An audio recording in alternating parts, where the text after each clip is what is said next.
Okay, it's 6:30, and if the clerk is ready, we'll begin this meeting. Okay, Ms. Wu, Hear you that well. Here. Okay. Mr. Evans, Here. Ms. Hersey, Here. Ms. Colacetti, Here. Ms. Bishop, Here. Ms. Wilkin, Here. Mr. Quisenberry, Here. Mayor Marlin, Here. Supervisor Chenoweth,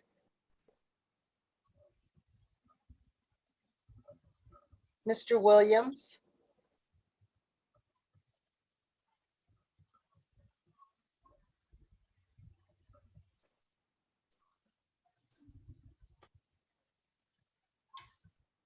I believe Mr. Williams will be joining us in a few minutes, and Danielle Chenoweth has sent, is it Yasmin or Jasmine? Can you tell me how to say it? Jasmine. Jasmine? Yes. Okay. She'll be representing Supervisor Chenoweth tonight. okay, thank you. This is a meeting of the Cunningham Township Board for Monday, November 8th, 2021. Next item on the agenda is approval of minutes from October 11th, 2021 and November 21st, 2021 special meeting. Is there a motion? I'll move approval of those 2 minutes. Is there a second? A second. Moved by Mary Alice, seconded by Sharice. Any corrections? Grace? Thank you. And I'm sorry I couldn't find the electronic version of these to send it in ahead of time. But on October 11th, approval of minutes, I don't know if we should add that I think there were some corrections there. They were mentioned in the other minutes, like if the minutes had corrections. So just maybe at the bottom saying was moved for approval with corrections by Trustee Wu.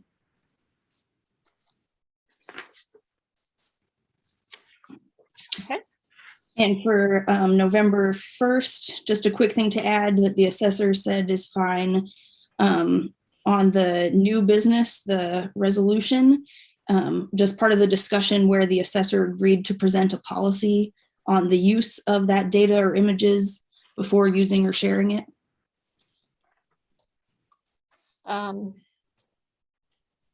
We'll have to determine if the motion actually included that direction. That was one question that came up after the meeting. So we will determine if that was included in the motion or not. Yes, well, I think as just part of the discussion, I was meaning for adding it as part of the discussion. Okay, And that's all I had for that. Thanks. all right. Any other corrections? Jaya? I just noticed that for the November 1st meeting, Danielle's listed both as one of the elected officials present as well as not present.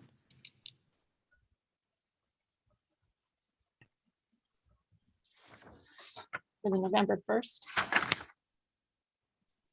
If I'm reading that correctly, under elected officials present via teleconference, supervisor, it says Danielle Chenoweth, but then below it says elected officials absent. She was good not catch. present at that meeting. Good catch.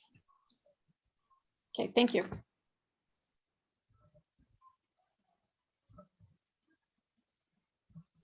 So she was not present at that meeting. Thank you. Any other corrections? Okay, will the clerk please call the roll?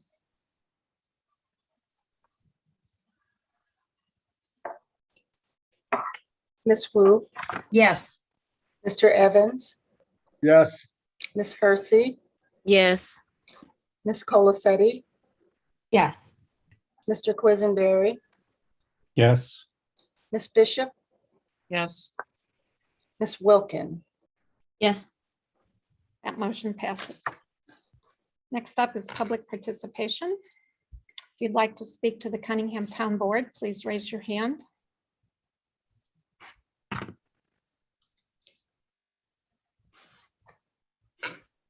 Okay, I don't see any hands raised, and let the record show that Wayne Williams has joined the meeting.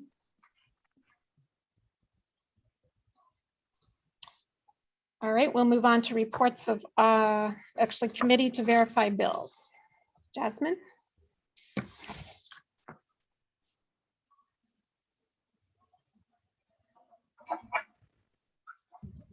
Bills and accounting is gonna be Nicole. I'll answer questions on programs. Okay, Nicole, go ahead.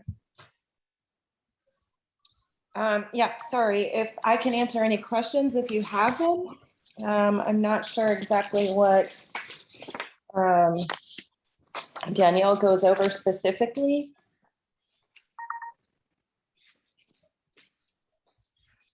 Question. Mary Alice. Yes, so I noticed that under building repairs and maintenance, we spent approximately $19,000, which is very not ordinary for township. Based on what I could see in the bills, I think that that was for perhaps fixing up the California rental. Can you confirm that? So that would have been replacing the flooring in all of the units. They all had like really bad carpeting in it. So yes, we put new flooring in 6 of the 8 units. Okay, all right. There would have also been some miscellaneous, probably like, just minor fixes that needed to be done, but the vast So majority. are you of that aware is- if the number of updates to the buildings, if those are complete now? So we are still working on putting the security system in. So that would be a bigger expense, and that may not be repairs so much as an asset. And we are also working on changing out all of the door locks to be key fobs, so that we don't have to keep rekeying the doorknobs. But there's just been things are stuck on boats, so that part of it has been going very slow. But yeah, so there will be a couple other big expenses. So security and updating the types of locks, it sounds like. Right. Okay, all right, thank you. Sharice. Is the security thing a reoccurring expense? We are paying out, we've paid out half the contract. And then once we get it installed, we will pay out the remainder. And then basically we will just be keeping an eye on everything. So is this security like cameras and stuff like that, or is it okay? Correct. We will have cameras on all sides of the buildings in order to keep track of what is going on. As well, we're going to add a couple motion sensor lights. But it is just a one-time contract fee for that part. So this is an expense. This is going to be a yearly thing that you'll have to. This is not going to be a yearly thing. Is the information or the whatever is that kept on site? Is it going to be recorded? How are?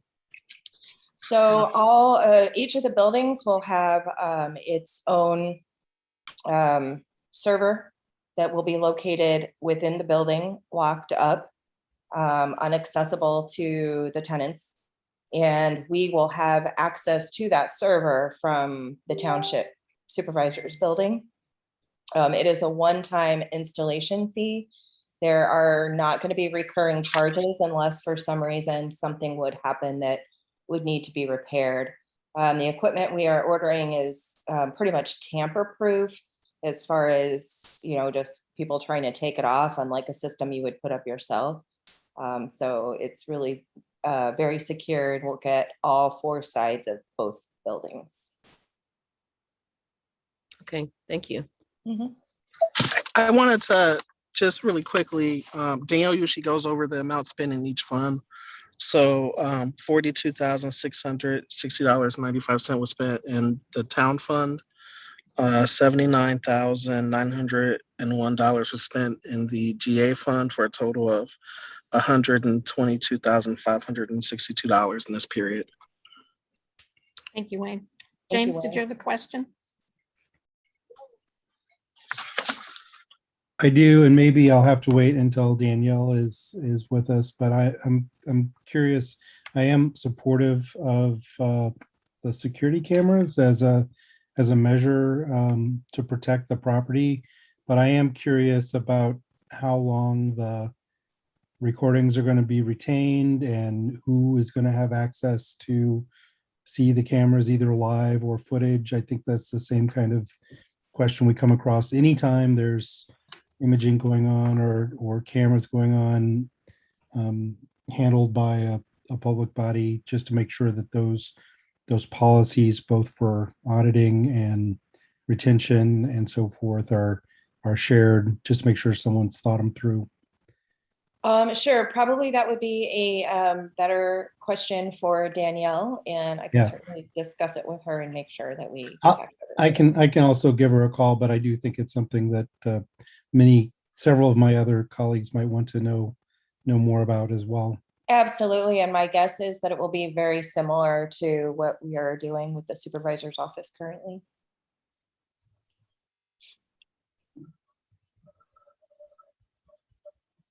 Thank Okay. you.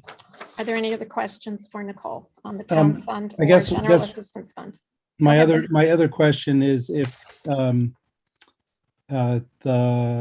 there's a budget expectation for how much the maintenance is going to cost. I know you said there's not too much left to do, but I was just curious how it tracks versus what we expected to be investing in those properties.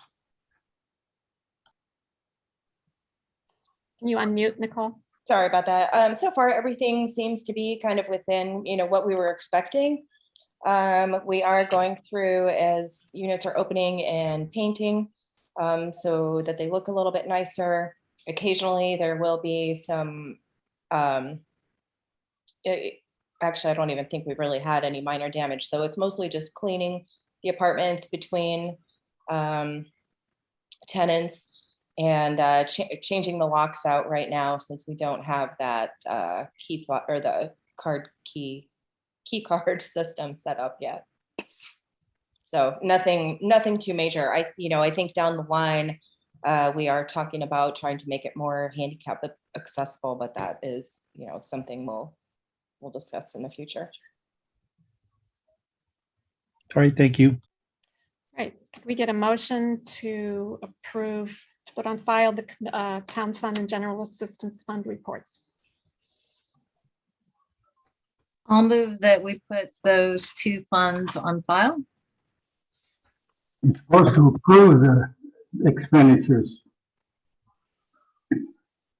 Fred, did you say that we had to approve the expenditures? It's a motion to approve. Yes. Yes, the bills and the payments, they get approved. Okay, Thank then you. I amend it to a motion to approve the expenditures. Second that. Moved by Mary Alice, seconded by James. Any further discussion? Will the clerk please call the roll? Mr. Quisenberry, Yes. Ms. Wu, Yes. Ms. Hersey, Yes. Ms. Bishop. Yeah. Mr. Evans, Yes. Ms. Wilkin, Yes. Ms. Colacetti. Yes. That motion passes. Next up, reports of officers. We'll begin with a present, well, let's go with the supervisor's report, and I guess that'll be given by Jasmine. And then there will be a presentation on property tax by Wayne Williams. Yes, so total town fund is 42 grand. General assistance fund is 79,901. Total and expenditures has been 122,562. Were there any questions on any of the programming or the reports on the programming for this last month? Mary Alice. I just have a small suggestion. I think it's very challenging when I look over these reports to have all different kinds of start dates. So my request would be that we're always talking about this fiscal year. So having numbers from July 1st, 2021 to June 30th, 2022, because we have like all these different dates. So it's very hard. So that would just be my suggestion for this report.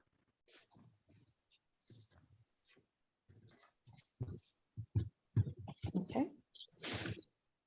Any other questions or comments? Grace? Thank you. I was wondering if you could share a little more about the eviction assistance and attending eviction court.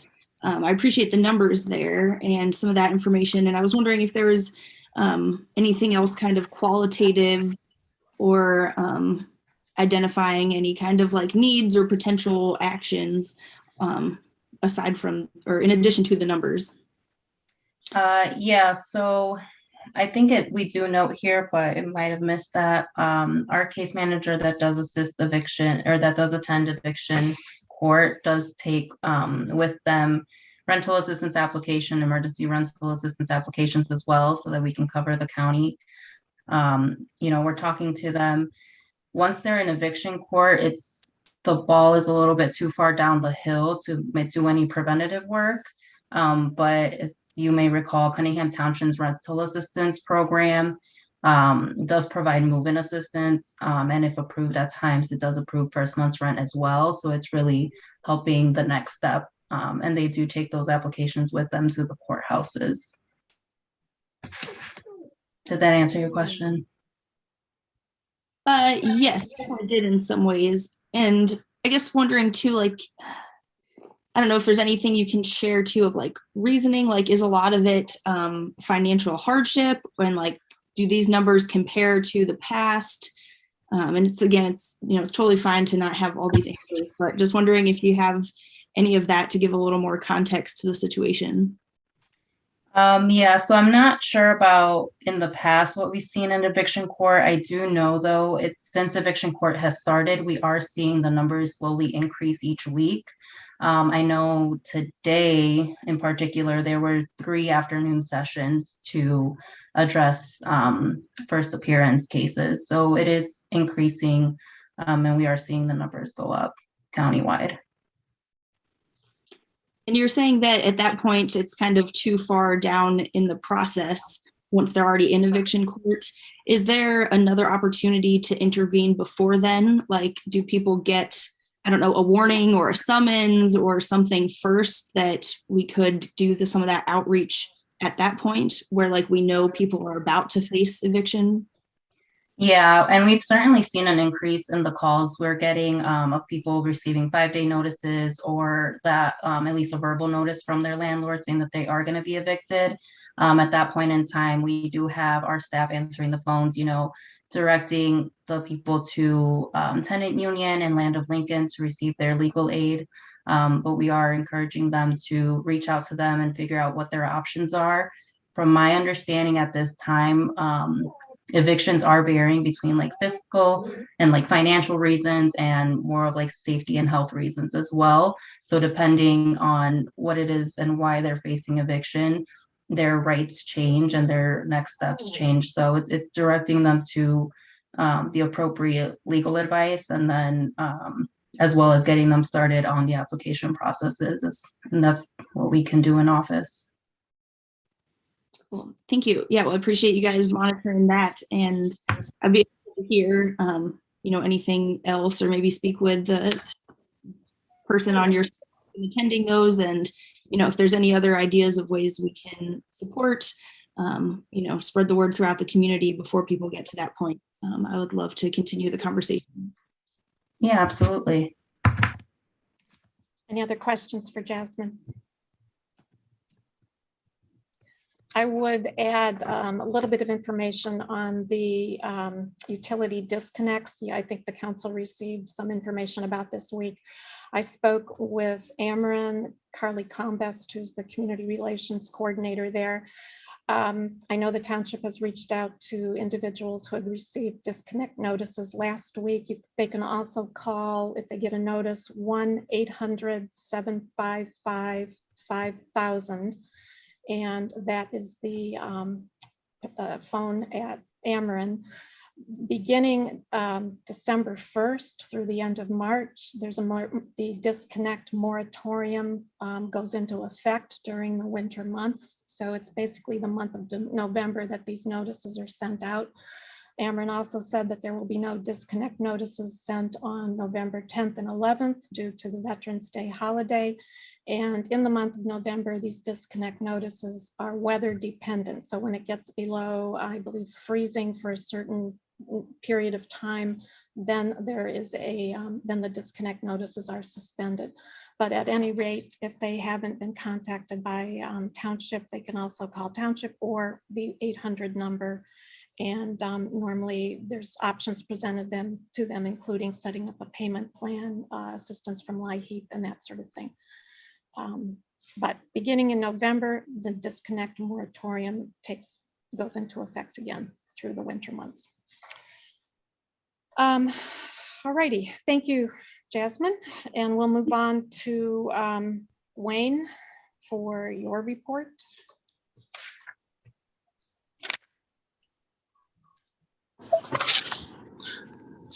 So for my report, I'm going to do a quick presentation that's relevant to the levy resolution that you guys have today.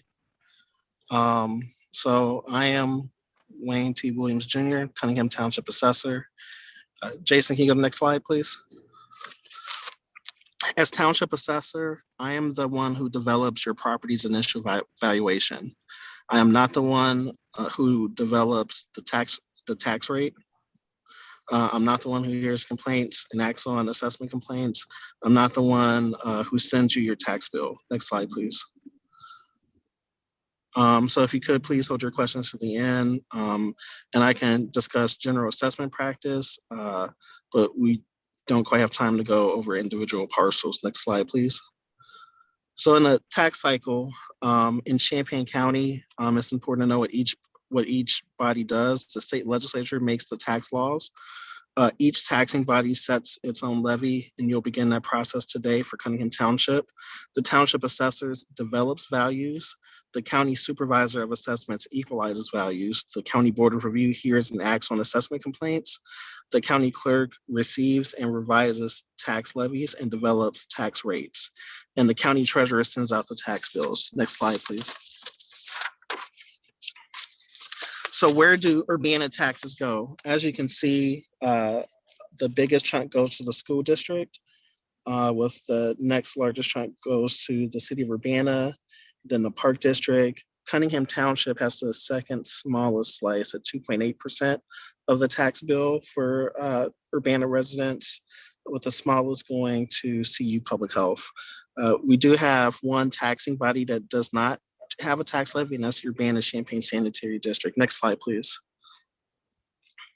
So it's important to know that changing assessments does not necessarily automatically mean an equal change in property tax bill. So if I increase everyone's assessment by 10%, it doesn't necessarily mean tax bills are going to increase 10%. Next slide, please. So when it comes to developing the tax rates, can you go to the next slide? Just kind of forward, keep going. So the taxing body creates a tentative budget. You guys typically do that in a few months before June. You have a notice and hearing, you approve the budget, usually in May or June. And then fast forward to now, you have a levy notice and hearing. And then in December, the levy gets certified and sent to the clerk. Next slide, please. So assessed versus appraised. So this is important to kind of know the difference. Regular maintenance is not considered in development of valuation for property tax purposes. Next slide, please. So here you can you go over. So here you have two roofs, and even though one roof is in better condition than the other, they would be assessed the same. Next slide, please. So EAVs must be based on, and EAV stands for Equalized Assessed Value. It's based on fair cash value. It's multiplied by, the fair cash value is multiplied by 33.33%, except in Cook County. It's the value as of January 1st, which is of the assessment year. And it's based on the 3 prior years of sales. Next slide, please. And if you could just forward this over. couple more. Okay, right there. So the assessor, what I do is I place initial value on property. The supervisor equalizes the value and sends out change notices. The Board of Review holds hearings for assessment complaints. And then can you go to the next slide, please? And then what happens to those rates is, what happens to those assessments is the Board of Review ends up sending them to the county clerk. And so what happens is the tax rates, so the tax levies, that's what the government is asking for to spend from property taxes. The assessed values are what I determine along with, changes by the supervisor of assessments, the Board of Review. And what happens is the billable EAV of the entire township divided by the tax levy from the township. That's how you get the tax rate for the township. Same thing for the city, the school district, and all the other taxing districts. Next slide, please. So in 2019, Cunningham Township's real estate extended tax levy, and its 2019 was $1,825,177.95. In 2020, the township's extended tax levy was $1,227,339. Now, I say extended because in Mary Alice and Sharice were on the board in 2019 and 2020 when they actually did the levy resolution. In 2019, the levy request was actually in 2019 $1,471,734, and in 2020 it was $2,300,000 even. And the reason that there's a difference between what was levied and what was actually extended is because Cunningham Township is subject to tax caps. So in 2019, we were subject to the PTEL tax cap, which only allows us to raise our levy, the rate of inflation or 5%, whatever is less, not including new property. In 2020, because Cunningham Township taxpayers passed a tax rate increase, our levy was limited to the tax rate. What happens is we typically levy a little more than what we expect to get, and that has to do with the Carl litigation. If Carl were to come on, we want to be able to realize the new EAV that we would get from Carl. So in 2019, our rate setting EAV was $596,954,779. In 2020, the rate setting EAV was $605,365,820. What that does not include are exemptions and the amount of growth and TIFs. And if you can go to the next slide, please. In 2019, the tax rate was, can you go back? In 2019, the tax rate was 0.2056. In 2020, it was 0.3015, and that 0.3015 is the rate that was authorized by the referendum. All right, next slide, please. So these are the various exemptions. The general homestead exemption is and all of these are in assessed value numbers. The general homestead exemption, $6,000, senior citizens, $5,000. The senior freeze is based on the base assessment year. The homestead improvement exemption is up to $25,000 of assessed value. Returning veterans is $5,000. Veterans with disabilities can get an exemption up to 100% of the EAV. And persons with disabilities can get a $2,000 off their assessed value. If you want to know what those numbers equate to in market value numbers, you just multiply those numbers by 3. Next slide, please. So these numbers are based off of our tax rate as of the most recent tax bill, which is approximately 10.7566. So in real dollar numbers, the general exemption saves a person $645.40 on their tax bill. The senior citizen homestead exemption saves an additional $537.83. The senior freeze saves $107.57 per $1,000 of increase from the base year in the assessed value. The homestead improvement exemption saves up to $2,689.15. The returning veterans is again $537.83. And persons with disabilities saves $215.13. These are based off the most recent tax rate. If the tax rates were to go up, it would save more. If the tax rates were to go down, the savings would be less. Next slide, please. So who should you call if you have questions? Next slide.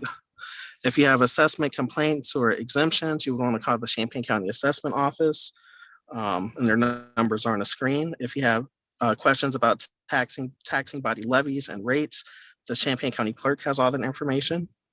Next slide. If you have questions about tax bills, you should call the County Treasurer. And if you have questions about the assessment of individual properties, you're more than welcome to call my office, Cunningham Township Assessor's Office at 217-367-7059, or you can reach us online at ctao.us. Next slide.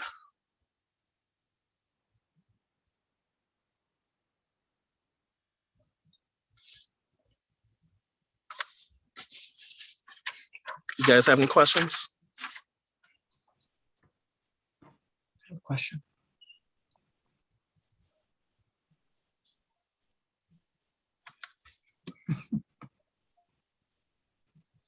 Mary Alice has a question. Yeah, I can't see hands. I have a Go question. ahead, Mary Alice. Thank you. So Wayne, I'm not familiar with the homestead improvement exemption. Can you elaborate on that? Yeah, so if you were to add a bathroom or add square footage and you live in a home and it's your primary residence, so basically you meet all of the qualifications of the owner occupied exemption. Let's say you add an addition and it adds $30,000 to the value of your home, right? I would assess that at a third of market value, which is $10,000. So your assessment would go up $10,000, but you would get a $10,000 exemption because of the homestead improvement exemption. And that's an exemption that's applied automatically by my office. And how And it long lasts is for that 4 exemption? years. It lasts for 4 years. It Okay. lasts for 4 years. So at year 5, and we get the calls, people, if it's a big improvement, there is a jump in the tax rate. Okay. I'm sorry, you. not the tax rate, the tax bill. Any other questions for Wayne? James? Would that apply to, we see a lot of people adding solar to their home. Do you? No, increase the value? home solar has a preferential assessment. So it basically doesn't add anything to the assessed value. We do try to notate it on the property record card, but because it has a preferential assessment, it basically doesn't, it adds 0. Thank you. Chris? Wayne, you might not know this, but do you have any sense for how many complaints there are about the assessed value of people's homes? I think I can find that out pretty quickly. If I could just get the next question, I can come back and answer that, Chris, if there are any more questions. Sharice? Hi, Wayne. With the homestead improvement value, that is only, does that only apply to additions to like square footage to a home, or does it apply for also if you have a garage built, or if like a detached garage, not an attached garage, but or some other structure put on your property? So let me answer Chris's question first. We had approximately 125 complaints, so it wasn't a bad year for us. To answer Sharice's question, if you live in a home on the property, and the property otherwise qualifies for the general homestead exemption, anything that you build where it would cause me to come out and add assessed value that qualifies for the homestead improvement. So that would include a garage. It would not include, say, a shed that's not permanently affixed to the foundation.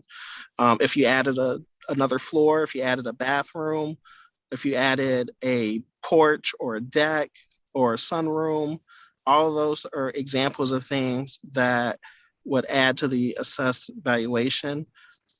If you add an above ground pool, that would not, because we don't assess above ground pools.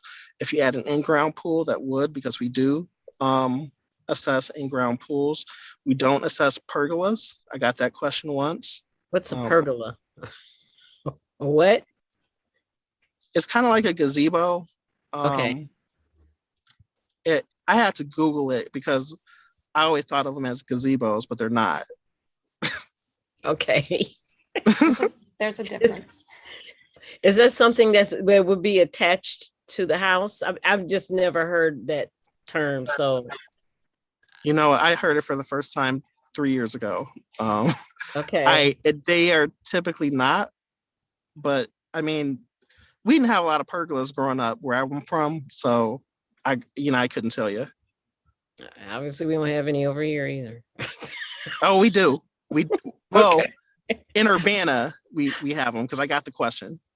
Okay. The other question that I have is, so if someone just did a home improvement indoors, like redid their bathroom or something like that, that it doesn't mean that. It just means that if you add square footage of some sort to your domicile, then you would have to be reassessed.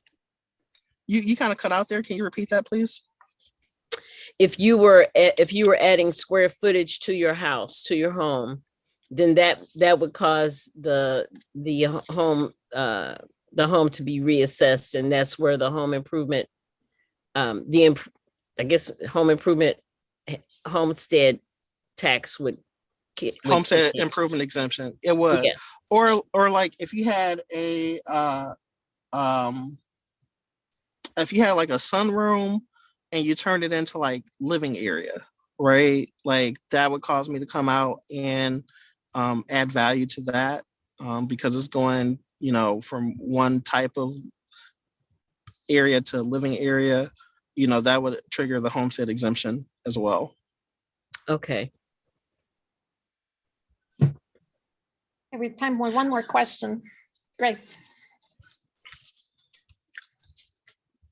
Thank you for the presentation and explaining all of that. And I was wondering, as far as this resolution here, so my understanding is that the levy is at 2.3 million, which is 126% of last year's levy. Is that right?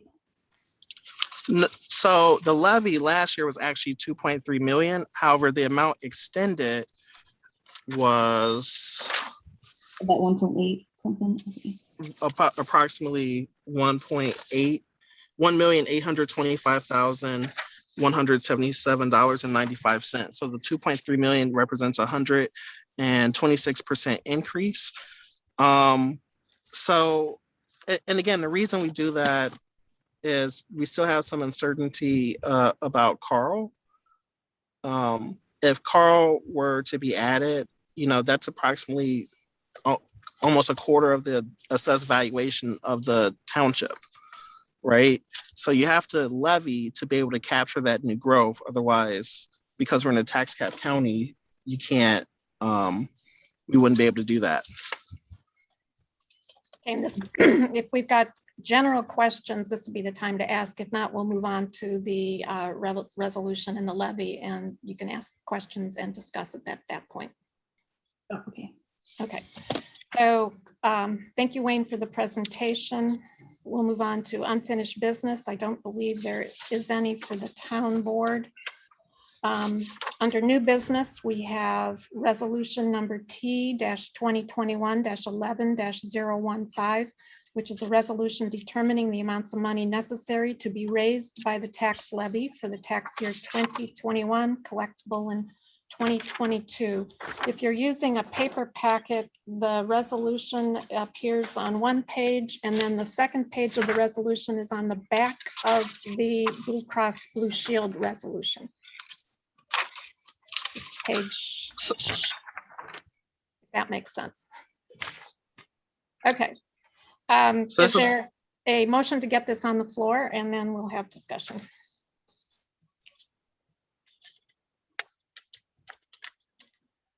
I will move approval of resolution number T 2021-11-015, a resolution determining the amounts of money necessary to be raised by the tax levy for the tax year of 2021, collectible in 2022.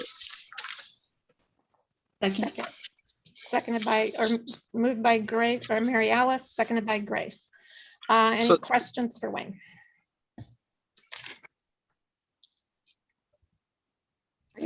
Are you handling this one, Wayne?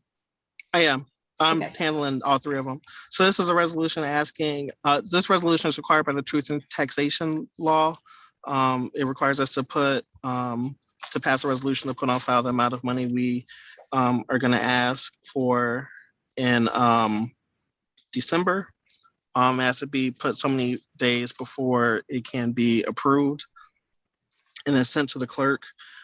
This $2.3 million number represents a number that if we were to, if the Carl were to be resolved before the tax bills went out, before the tax rates were calculated, this would allow us to capture all that. We are still limited by the tax rate approved by voters of 0.3015. So no matter what, if our assessed valuation stays about where it's at, we'll probably get closer to, I want to say 1.9 million. If we get the additional assessed value, we'll get closer to the $2.3 million number. But we're still limited by the tax rate of 0.3015.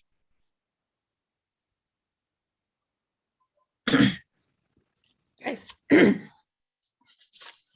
Thanks for explaining some of that again. And so so you're saying if things got resolved with Carl and they were paying taxes, there wouldn't be a cap from a lower levy, so you couldn't accept that? Is that what you mean?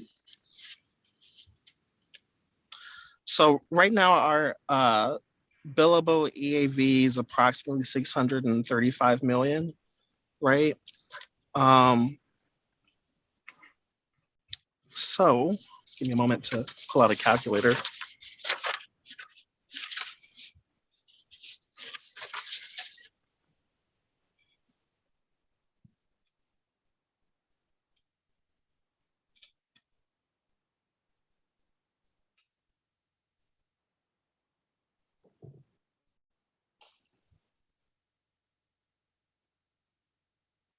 So hold on, guys.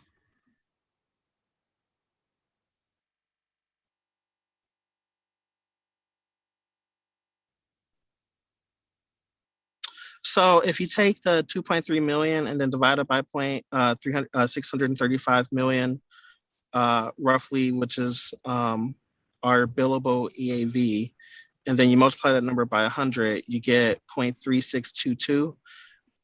That's what our tax rate would be. We won't get that much because we're limited to 0.3015. However, if you take that 635 million and multiply it by approximately 25%,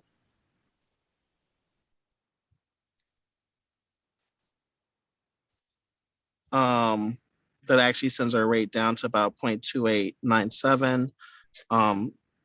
But the numbers I'm using are really rough right now. I have a spreadsheet that's more in detail that I can show you later. That kind of has the calculations. We're still dealing with Board of Review appeals, so I'm not quite certain how much of the EAV is going to be affected by that. Some of that's going to affect our new construction. New construction is treated a little differently than existing construction when it's when calculating the tax rate. Does that answer your question? A little bit. I think I'll have to understand that situation a little better, but that's okay for now. I can move on to my other question was about this percentage. So you're saying that 2.3 million is 126% of what was actually collected last year, the 1.8 some million. And the law here in the preamble says that above 105%, we have the public notice and public hearing. Is that right? And is that what this is? Yeah. Okay. And so this meeting's okay too? We don't need like a separate hearing or something? I still think we have a public hearing right before we pass a levy. This is the truth and taxation notice. Okay. And then my other question was what election costs are included in that? We don't have them. Okay, it just means that the law exclusive of election. It's canned language from the statute. Okay. Thanks. That's all for now. Any other questions for Wayne? Chris? So smaller townships have election costs sometimes, but we don't have them. Wayne, you said that there's something pending from Carl Hospital, and I thought that the courts had settled the question and that Carl was tax exempt. No, there's nothing settled about the Carl. There are appeals and appeals of appeals and appeals of appeals of appeals. There's nothing settled about Carl or OSF.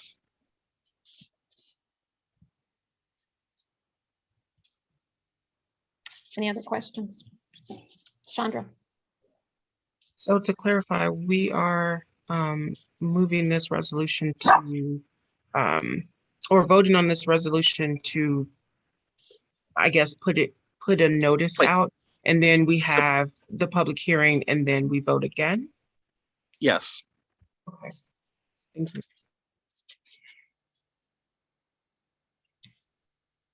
Okay, any further questions? All right, we have a motion on the floor. Could the clerk please call the roll? Ms. Wu, Yes. Mr. Evans, Yes. Ms. Hersey, Yes. Ms. Colacetti, Yes. Ms. Bishop, Yes. Mr. Quisenberry, Yes. Ms. Wilkin. Yes. That motion passes. Next item is resolution number T 2021-11-016, a resolution authorizing Cunningham Township Supervisor to sign a contract with Blue Cross Blue Shield for health insurance effective January 1st, 2022. So this is a resolution that allows the supervisor to sign a contract with Blue Cross Blue Shield. The rates were attached for the various plans. We haven't actually gone over them yet, but this resolution just allows us to sign the contract for next year.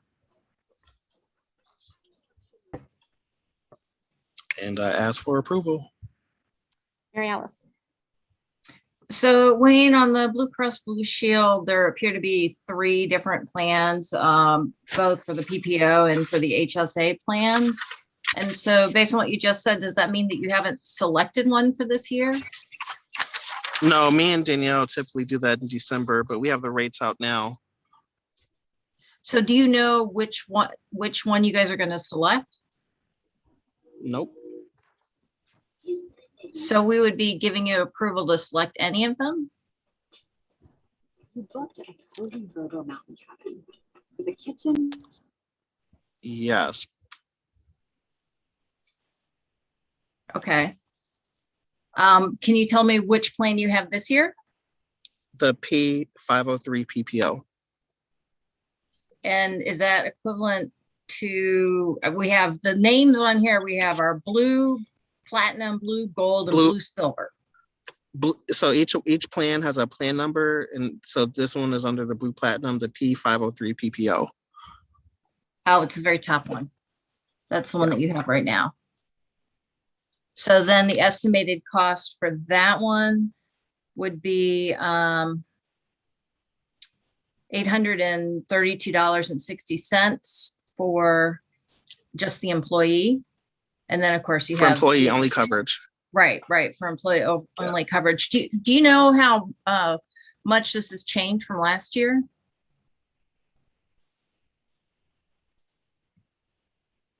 I want to say it was approximately a 9% increase. Nicole, do you know how much we pay for an employee only? If she's- Honestly, I haven't had a chance to look over the new documents that were sent that closely. Because I thought we were gonna take a look at it like next week. So, Do you know how much we pay now in the current plan for employee only? off the top of my head, no, because it's been moving around so much with people coming and going. Right. Oh, and you know what? Rates. These rates that we're showing you are composite rates. And we are actually on an age rated plan. So this is more like the composite rates represent kind of an average based on the ages of the members. So for example, I'm 36 years old. To cover me costs X amount of dollars. To cover someone that's 50 years old costs more. To cover someone that's 25 years old costs less. I guess I'm wondering about timing here. Is this something that can be approved in December after you guys have looked at one of these plans and then propose one to the board? We could. I'd rather know which one we're voting on. It's up to you guys.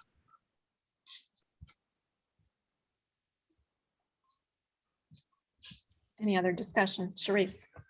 Yeah, I kind of agree with Mary Alice. If it comes down to, once you know exactly what it is that you want or what works for you, it just seems for your offices, it seems like it would be easier to understand the rates and so on and so forth.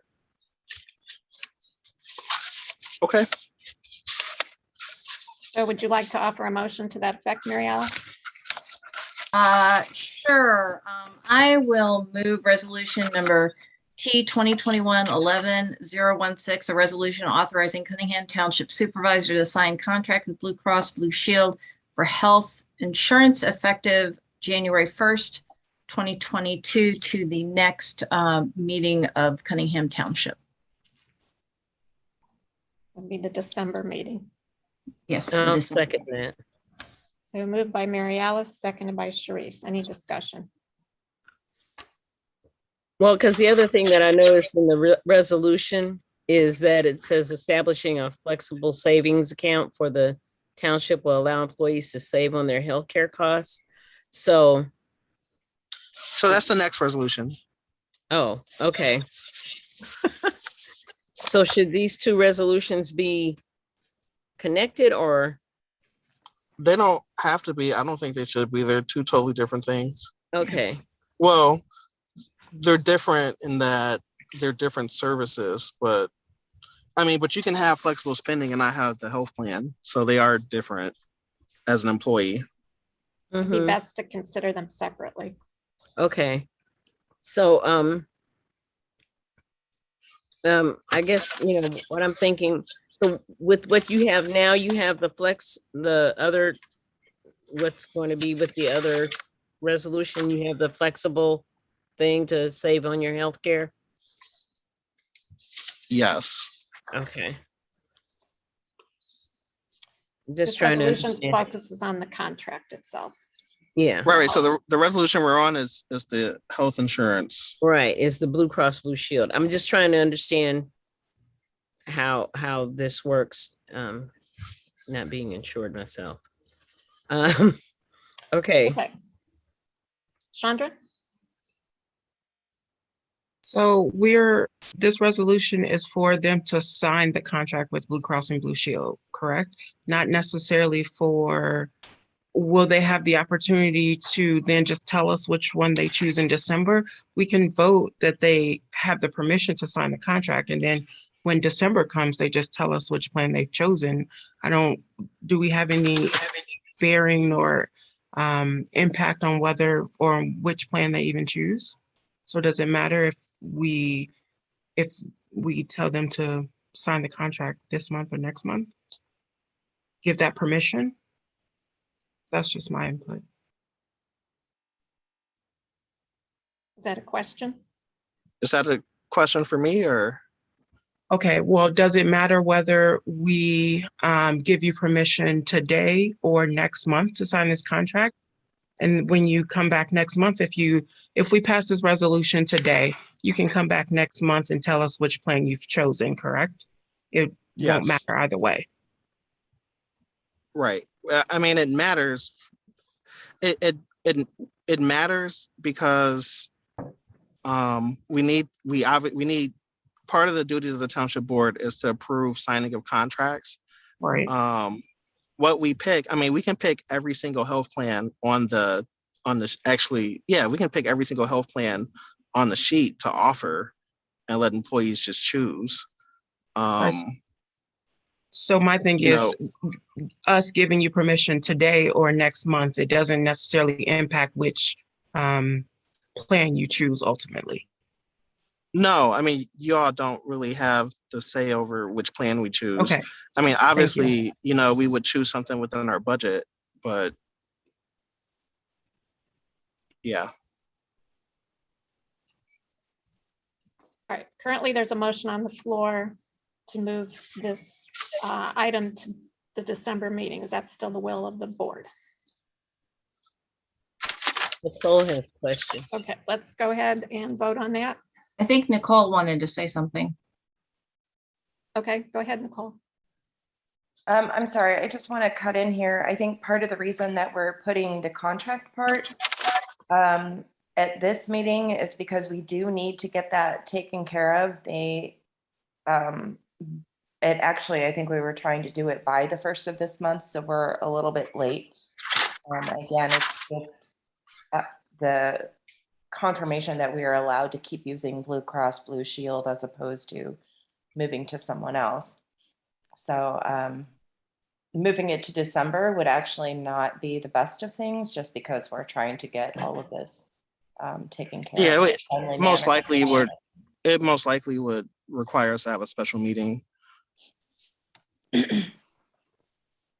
Okay. You want to withdraw your motion, Mary Alice? Well, I hesitate to vote on anything that I don't know the amount that we're voting on. I mean, I'm willing to hear other arguments, but I don't like saying, okay, pick one of these 9. Well, you're not going to know the amount necessarily because employees go, employees leave, and because we're age rated, right? Like I can tell you when I make a hiring decision, I don't know how old the people I'm hiring are because I don't ask that on the job application. And I certainly wouldn't make a decision based on we would pay more or less for health insurance for that person because that would be totally illegal. But because of the fact that, people leave, people go, someone might go from full-time to part-time, you're not going to know. The most you can know is a composite rate of how much individual coverage costs versus family coverage versus individual plus one versus, I mean, what I can tell you is that you authorized a budget. In July, there was a health insurance line. Unfortunately, and I've talked about this privately with some of you all, I think that our budget cycle should be calendar year instead of fiscal year. So it aligns with the health insurance more directly. But, when you approve the budget, we kind of guessed what the increase would be, not really knowing for the second half of the fiscal year, right? Now we know what the rates could potentially be for the second half of the fiscal year of this fiscal year and the first half of next fiscal year. So you really won't know. And again, you guys, it's based on who we hire and what they choose. And you don't have a say over who we hire. I understand that we won't know the exact amount, but anyway, I'll let other people speak. Nicole and then James. Wayne, correct me if I'm wrong, but my thought is that we are going to continue to offer the same plan to the employees. So it's not that you're looking at 9 different plans, you're essentially looking at the same one. It's just going to be that we want to make sure that it is going to continue to be within our budget. And we don't know the exact amount yet, just because we could possibly lose some employees or gain some employees. But again, correct me if I'm wrong, but I believe we're going to keep going with the same platinum. So I don't want to I haven't had a conversation at all with Danielle, so I don't want to say that. What we've decided is that we thought it would be best to stay with Blue Cross Blue Shield. But you know, we haven't, I don't want to, I don't want to predict the future. I mean, I've not had a discussion with Danielle at all about this. James, comment? Yeah, I kind of feel similar to Mary Alice. It seems, I know we can't predict the future, but we could certainly say how much this is going to cost us at this point in time, right? That could be a dollar amount that could be said here. The more I hear, the less I understand. I'm not sure how this is in front of us. If Wayne, if you and Danielle have not discussed what you want to do and you're asking us to approve the contract, I understand the time pressure involved, but I don't know exactly what I'm voting on at this point. Well, what you're voting on is giving Danielle permission to sign a contract with Blue Cross Blue Shield.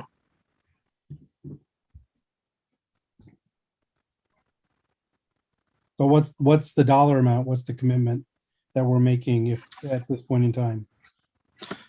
At this point in time, that commitment would be a range from $11,281.73 a month on the high end to $7,733.11 on the low end. And actually, it's not practical for us to offer an HSA plan. So really the range is $11,281.73 to $85,482. And that compares what's our current monthly commitment? It was on the bills that you just approved. I couldn't tell you. Nicole might be able to. I believe we're somewhere around $9,000 or $10,000, but again, it's been going up and down, so don't hold me to that. So within $10,000 a year, $10,000 to $12,000 a year of what we're currently paying. Is that fair to say? Correct. Okay, thank you.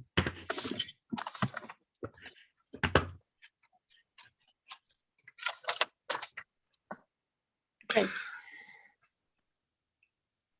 Thank you. On this bills, I found the health insurance one of $3,500, but I don't know if that's included here. I wanted to make sure that I was understanding this. Yeah. Okay. So is this the quote on this from Blue Cross Blue Shield? This is the amount that the township pays per employee, or that employees pay? I'm sorry. Okay, which amount are you looking at?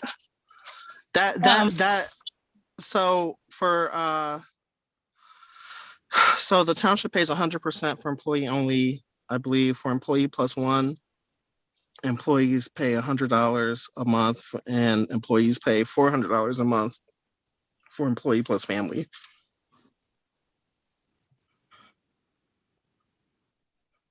Okay, thank you. And so I was trying to understand this, so we already have the budgeted amount set for annual or maybe monthly amount for health insurance coverage coming out of the township. And, you will make the best attempts to stay within that budget that already is kind of that amount. And we won't know the exact amount either way because it will depend on the age. And also you offer, like the township selects which plans they want to offer to employees, and then employees still pick their own plan. So it still might vary even depending on which ones you offer. Is this accurate so far? Yeah, except that, I mean, we only offer one plan. So right now, we have the option to offer additional plans, but we don't. And you think you'll be going with the current one, the one, but you got to look and see about the budget stuff before deciding which one for sure. Right. So I guess my comment, I see the point of the weird to approve the contract without knowing exactly what the contract is going to be. I also see the point that we're not going to know exactly the cost and what it's going to be either way. And we've kind of already set that amount in the budget. And if it's anything that exceeds the budget, I imagine there to be some kind of process for that. Is that right? So yes, if we exceed a line item in our budget, we can do line item transfers up to 10%. If we needed to do line item transfers above 10% per fund, we would actually have to pass a new budget.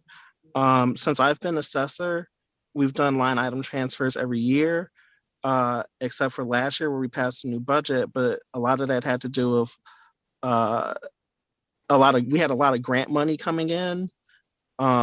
And so we had to spend according to the grants that came in. And so spending went up, but of course that was covered by the grants, but we still need the budget to be approved to spend it. So that's why we had to approve a new budget. But we didn't approve a new budget because we overspent the money that we had. Does that make sense? A little bit.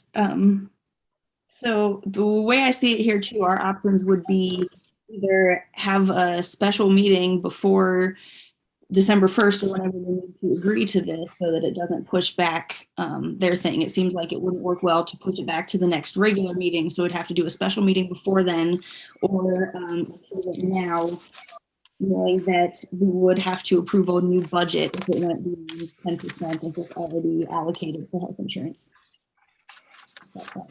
If I understand you correctly, yes.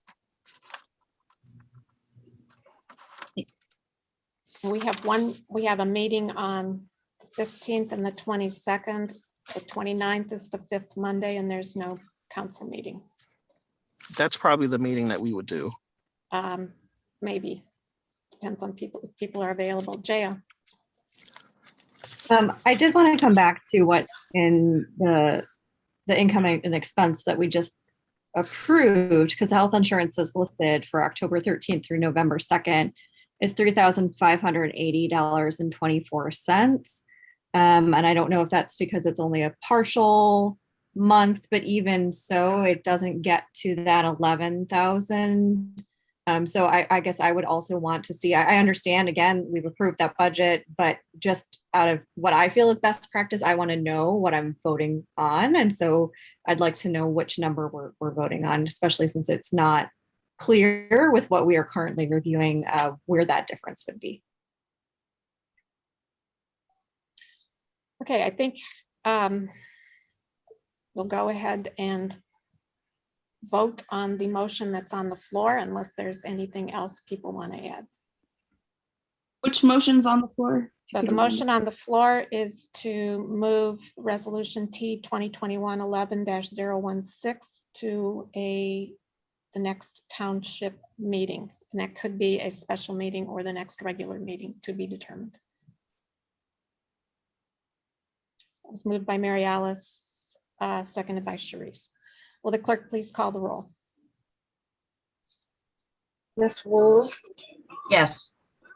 Mr. Evans, Yes. Mr. Quisenberry, Yes.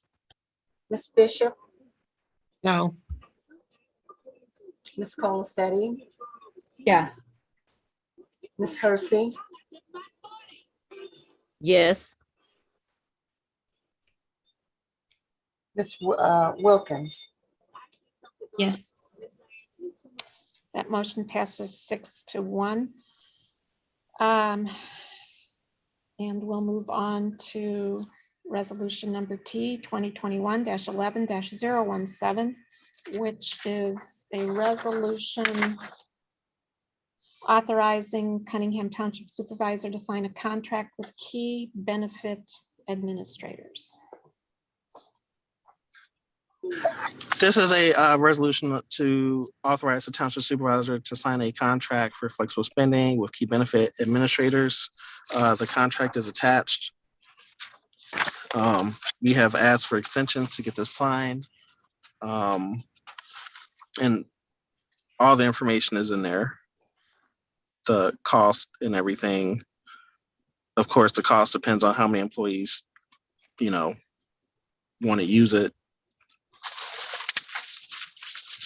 So, any questions? Mary Alice. I don't have a question, but this is something that is, we do every year. It's just having an administrator for it. So I'm happy to make a motion to approve resolution number T 2021-11-017, a resolution authorizing the Cunningham Township Supervisor to sign a contract with key benefit administrators. I'll second.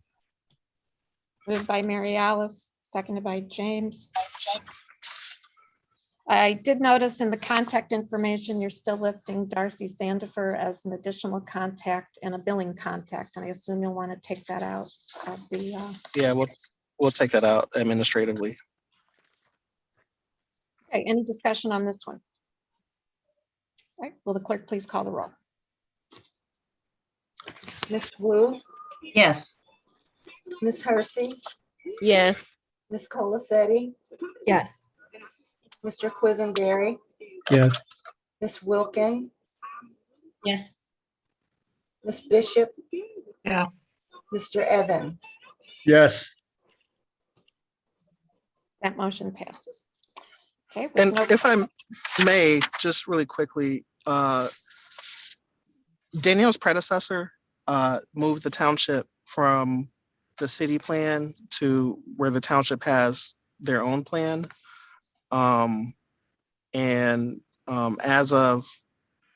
Since I took office, I've been trying to move the township back onto the city plan. We use the city plans for dental, and actually just dental. We don't offer vision because the city plan, I don't really know how all that stuff works. But if we could find a way to combine where our group can go along with the city, that would make this process so much simpler, so much simpler. So I would implore you all to do anything you can do to help that along, because I have done everything I can do to help that along and have not been successful.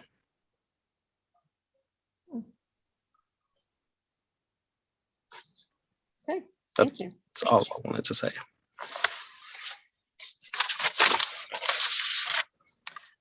Okay, with no further business before the Cunningham Town Board, this meeting is adjourned.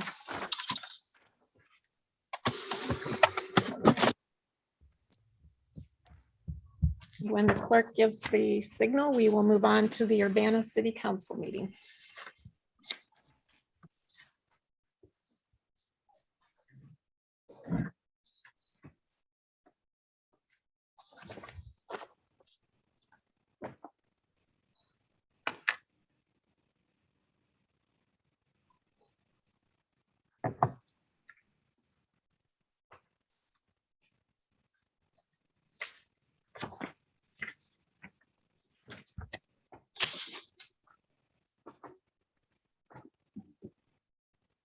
All right, we're ready.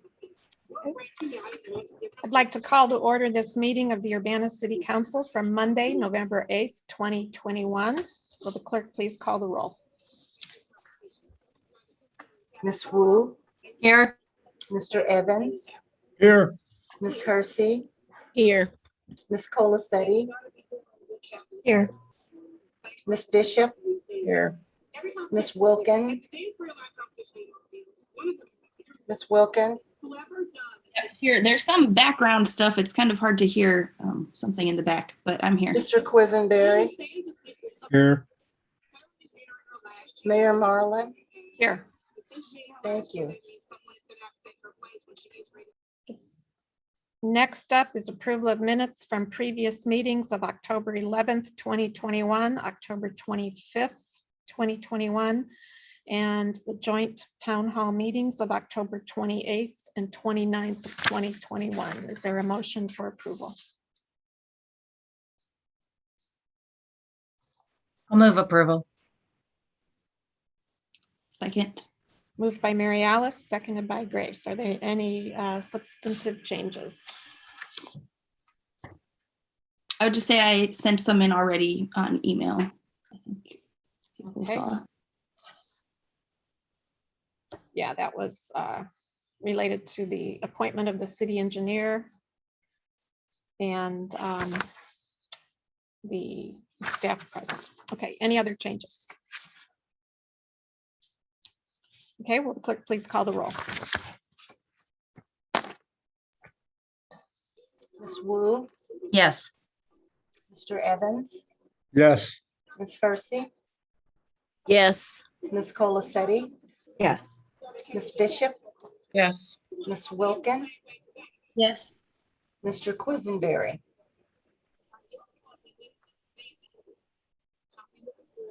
yes. That motion passes. Next item is our additions to the agenda. Are there any additions to this agenda? All right. The next item is we will go into closed session for the purposes of property acquisition issues pursuant to 5 ILCS/2C5. And we will need a motion to go into closed session. I'll remind council to check your email for the Zoom link for the closed session. Is there a motion to go into closed session? Move we go into closed session to discuss property acquisition issues pursuant to 5 ILCS 120-2C5. Okay. I'll Second. second. I'm sorry. Is that Go ahead and Mary? give it to Sharice. Sharice, okay. Moved by Chandra, seconded by Sharice. Will the clerk please call the roll?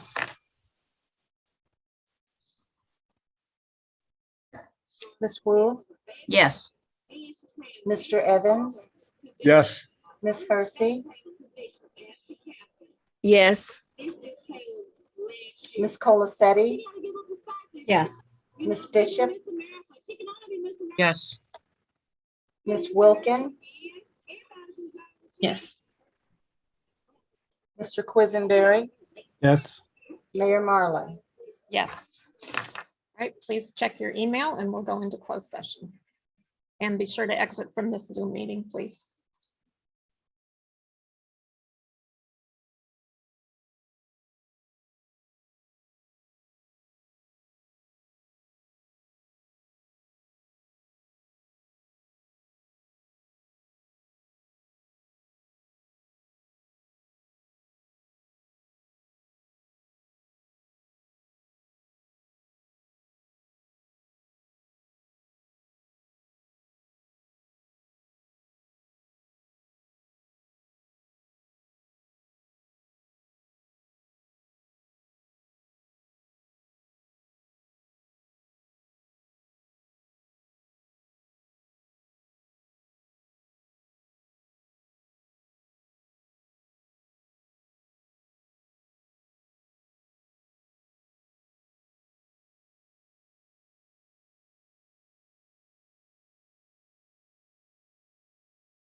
Okay, we're waiting for the clerk.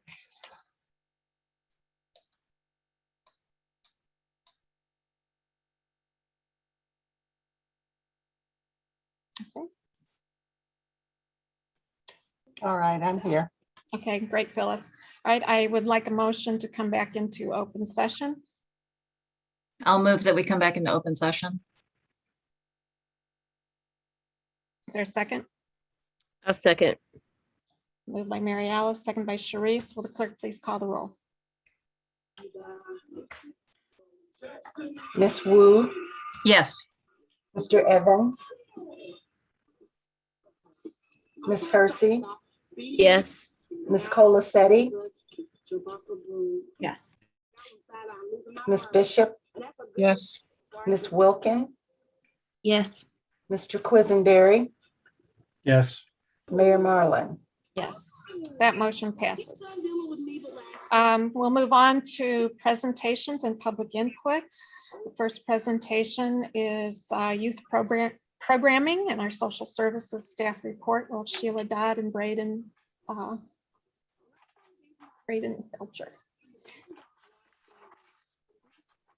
Good Can everyone evening. see the slides Tonight, okay? yep, they look great, Braden. Thank you.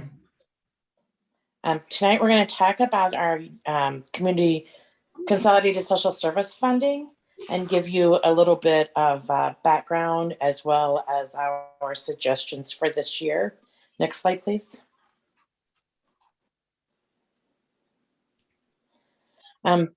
This grants have been awarded to social service agencies since 1996. And in the past, we have consolidated funding with Cunningham Township, the City of Urbana's general fund, as well as Community Development Block Grant funding.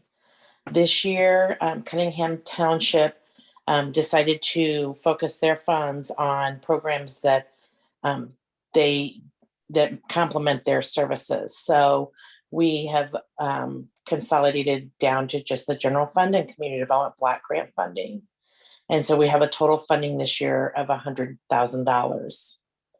With all of the crime that's been going on, as well as direction from our Community Development Commission, we decided that youth services would be the best use of our funding this year. Several other agencies in town, including Champaign County Mental Health Board and United Way, are also funding programs, similar programs. Next slide, please.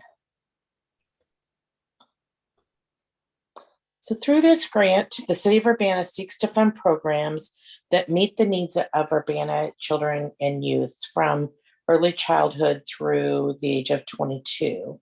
We're requesting proposals from agencies that should target those low-income families with the goal of having a lasting impact on the community. Next slide, please. We've received public input through our consolidated planning process, our annual action plan, as well as our Community Development Commission.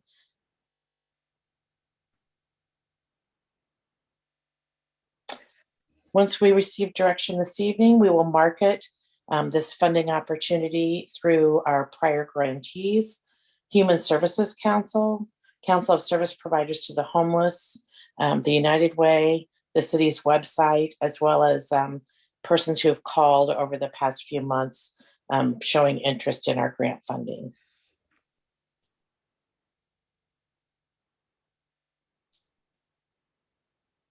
So our key services areas that we've identified are health, which would include healthcare, mental health resources, trauma support, wellness, such as recreation, after-school programs, violence prevention, education programming, mentoring, as well as workforce development and/or job training.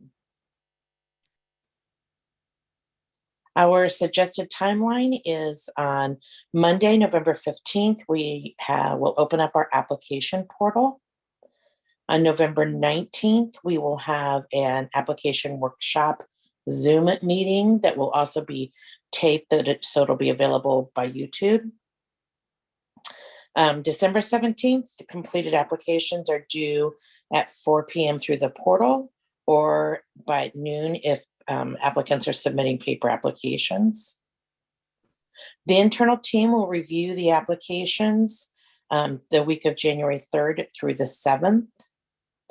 On January 18th, staff will bring funding recommendations to council to review.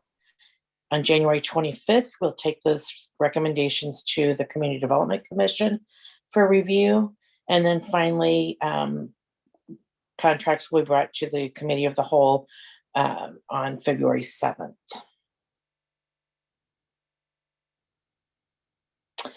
Agency eligibilities, they need to be a 501c3, or if they aren't a 501c3, they can be fiscally sponsored by one. The program cannot be supported by Urbana taxpayer dollars, such as Park District type programs. A municipal entity, the city of Urbana, is bound by the Constitution of the state of Illinois. So we need to be careful why we can fund religious programs. We can't require someone to participate in religious activities. And then agencies and programs shall not discriminate based on race, ethnicity, religion, sexual orientation, criminal convictions, familial status, personal appearance, or any other protected class, as outlined by the City of Urbana Human Relations Ordinance. So applicants must have experience with federal, state, or local grant programs, as well as be in good standing with the state of Illinois. Our programs, we want to target Urbana children and youth. So if a program offers countywide services, this grant will be used to reimburse organizations for the number of Urbana residents served. We currently are doing that with programs such as Meals on Wheels. We will reimburse for Urbana residents served. Grants will be prioritized to encourage partnership and cooperation among agencies. And this grant funding period is July 1 through June 30. So programs selected for this grant may be able to receive retroactive funding to July 1st.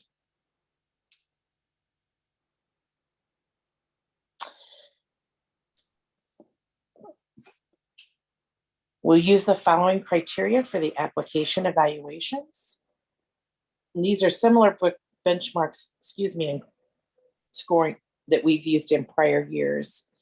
So if a program serves at least one key service area, builds capacity for an existing organization and or program, leverages support for an existing organization and or program, the program has a proposed long-term impact on the community, the program's capacity to serve beyond this year's funding, proposed program increases services rather than replaces funding for services. The agency has clearly defined success measures to demonstrate program impact.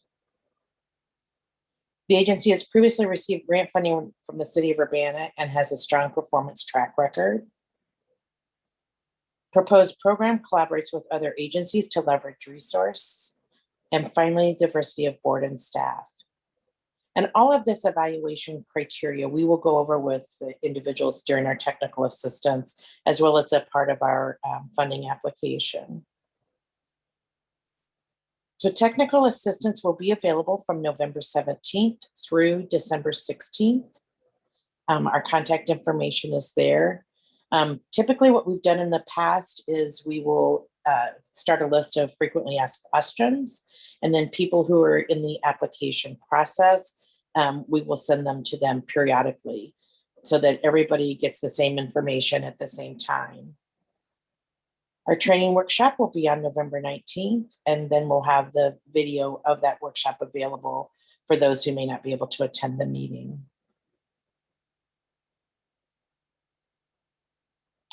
Our Youth Services Grant Review Team is Mary Alice Wu, Lamont Peppers, who's our Community Engagement Coordinator.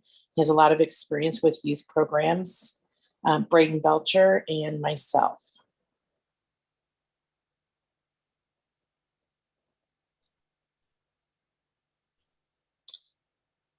So I guess we'd ask for feedback at this time. Any questions or comments on our proposed process?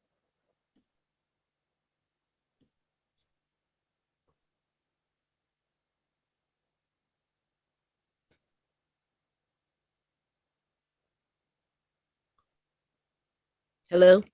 Go ahead, Grace. No. And then Thanks. Sharice. Thanks for the presentation. I think the plan looks good so far. I was wondering if you had an idea of how many organizations or like what amount would be given, because I guess my only, suggestion would be if, we could make it more than splitting $100,000 between multiple organizations. So if you had any idea of how many organizations would be selected, and or if there was any ways or ideas of increasing that amount in the future. This year, I don't know how we could increase the pot of money. We would have to look as we go into budgeting for next year on if we could add more general funds to the project. And typically in the past, agencies apply for what they need, and the grants have been anywhere from $4,000 to $25,000. So I think, letting them know the priorities up front, walking through the process, and then they'll tell us what their needs are, especially if they're using our funding to leverage other dollars. A lot of times that will help us stretch our dollars further. We don't want to be 100% funding of any program, but if they can use our funding to help apply for other grants, that helps them be able to serve more people.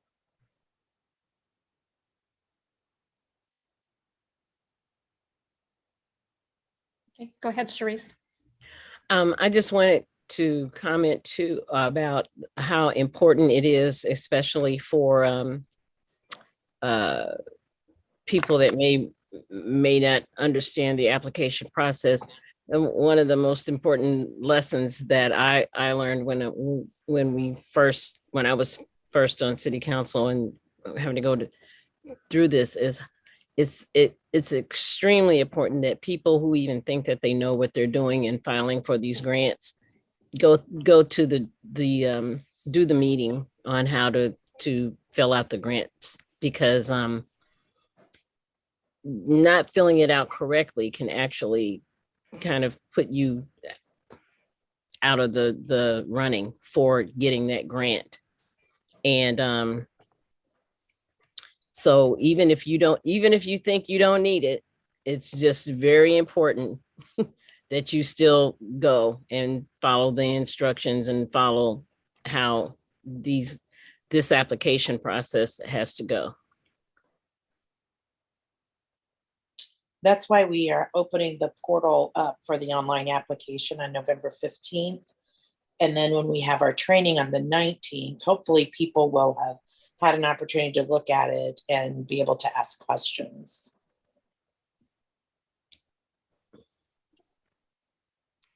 Any other questions, Chandra? Will there be like a graphic or a one-pager that we're able to share out to people? Yes. Yep. I'll have Braden submit that to you tomorrow. Thank you. Mm-hmm. Any other questions? Oh, one thing I wanted to ask. Sharice. Yeah. Regarding the application for this, Sheila, is this only for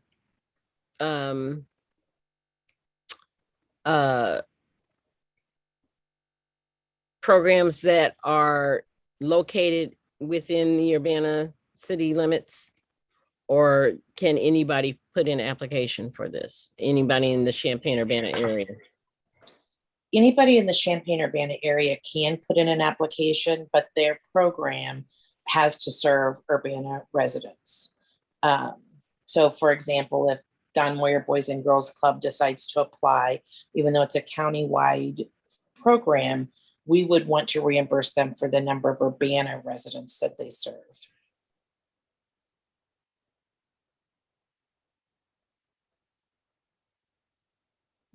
Any other questions for Sheila?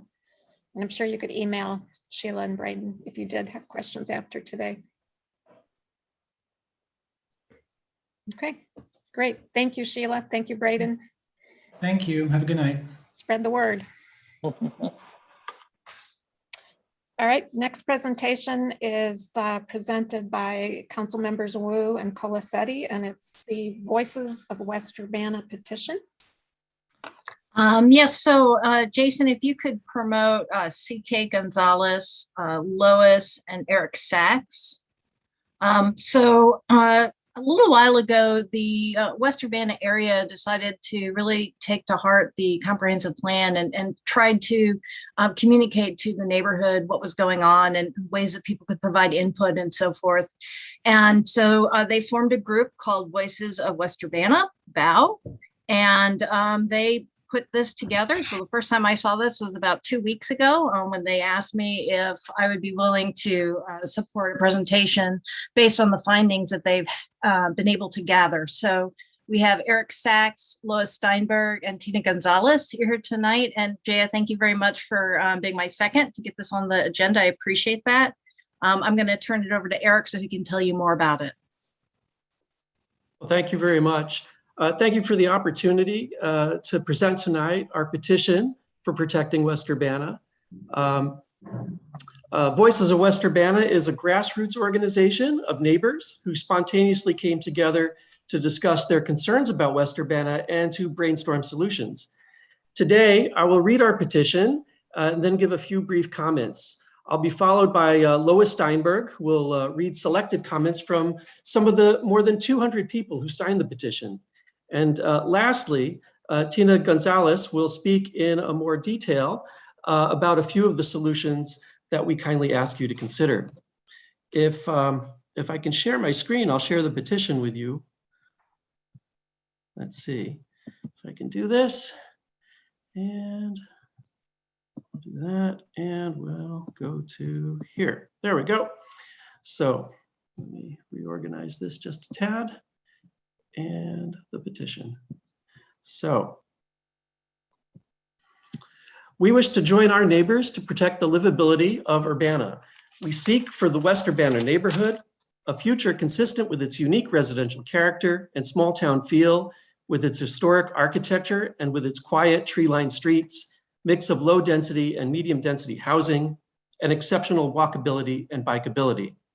Specifically, we urge the city of Urbana to renew its pledge from the 2005 comprehensive plan to promote healthy, balanced growth while preserving its community heritage, and to declare Lincoln Avenue as a strict border between campus, business, high density residential on the west side and low to medium density residential on the east side, and to maintain the R1, R2, R3 low density residential zoning between Lincoln, Vine, Maine, and Florida, to protect Urbana's oldest and most architecturally significant neighborhood, and to improve the planned unit development, PUD, process to better align with the city's and residents' goals and values, specifically to prevent PUDs from being upzoned to low density, from being used to upzone low density residential properties R1, R2, R3 in West Urbana, and to require PUD applicants to hold at least one open publicized meeting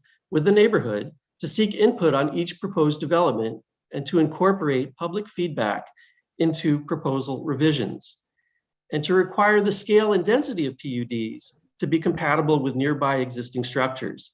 Large footprint complexes like the recently proposed but defeated PUD on Lincoln between Oregon and California are wrong for West Urbana. And adhere to existing design review guidelines for the Lincoln-Busey Corridor Overlay District and the Green Street Mixed Office Residential MOR Zoning District, and incentivize the maintenance and improvements to West Urbana's older buildings. For example, give tax incentives to renovate properties similar to the Think Urbana tax breaks the city gives for building new houses.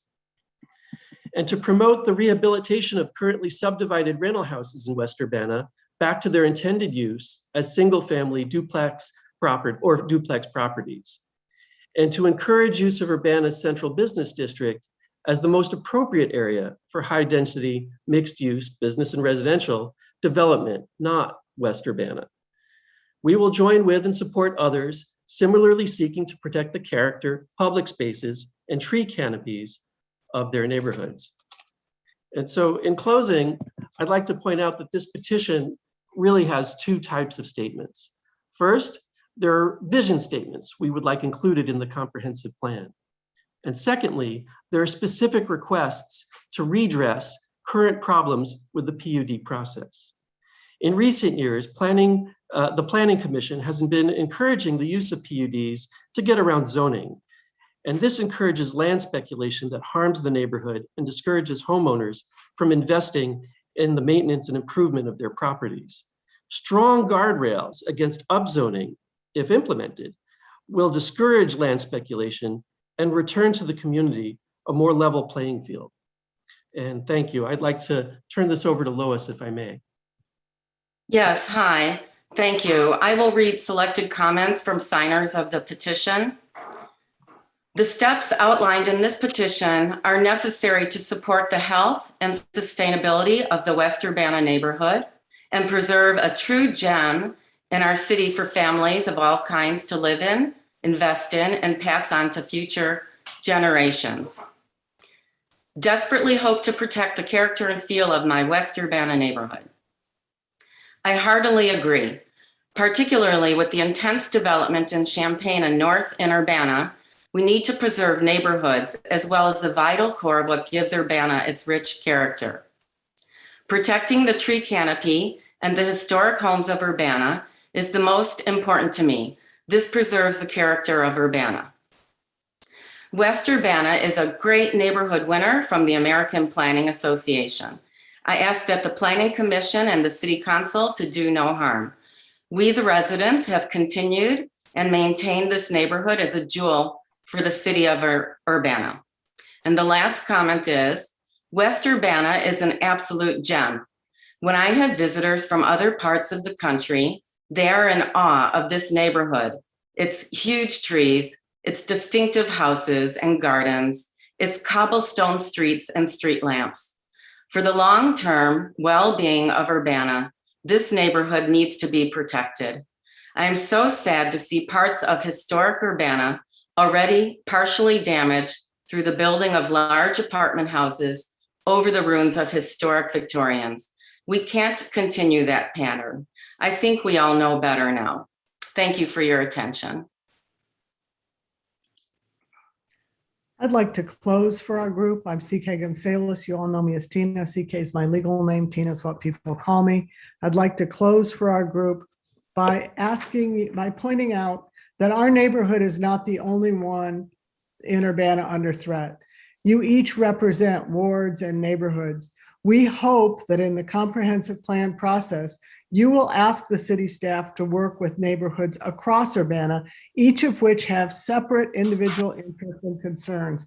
All the voices of all the neighborhoods should be heard in our planning processes, and the existing documents of Urbana should be examined and represented where they represent long-term planning and thought. So in Urbana, we have the current comprehensive plan, the downtown to campus plan, the MOR district, the Lincoln-Busey Corridor Design District, and you have organized people since the 1960s talking to you about the importance of this neighborhood. We're asking the council for considering two specific things for our neighborhoods and to also go out and seek the interests of all the neighborhoods in Urbana as you move forward with the planning process. Processes are really important right now. And we seek a commitment to you to maintain the R1 to R3 zoning in West Urbana. And our petition garnered more than 200 signatures in a very short time because people in this neighborhood are concerned about it. Hear the voices of this neighborhood and other neighborhoods as well. Second, we ask you to think about the process of the PUD ordinance. The PUD ordinance has become a concern of our neighborhood over and over through the process by which it is addressed through the city and what comes to us as a neighborhood. So there are three things about the PUD ordinance process that we ask you to look at. We ask you to prevent the circumvention of zoning by prohibiting R1 to R3 zone properties from being upzoned by the PUD process, circumventing the comprehensive plan and the planning for this neighborhood. We'd like you to create a requirement that the PUD process includes at least one public hearing with people who live in the area that will be affected. And we ask you, three, that you require that PUD scale and density be compatible with existing structures. We appreciate your service. We know that you represent neighborhoods all across the city. We know that in Urbana, over and over, people have said they want wards for the city council, they want sub-districts for the school board, and that's because our neighborhoods are distinct. We're a relatively small city. We have the resources to listen to each of our neighborhoods, and we ask you to do that because we would like all the neighborhoods to be represented and served well by the city and its processes. We thank you very much for your service, and we hope that you appreciate as much as we do the wonderful place we all live. So thank you for your time this evening. Thank you to the council representatives who helped us get in front of you, and we stand ready to answer your questions, and we thank you again.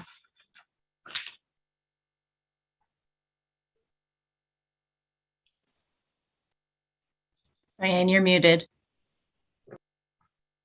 Any questions for our presenters? Chris? Yeah, thanks for the presentation.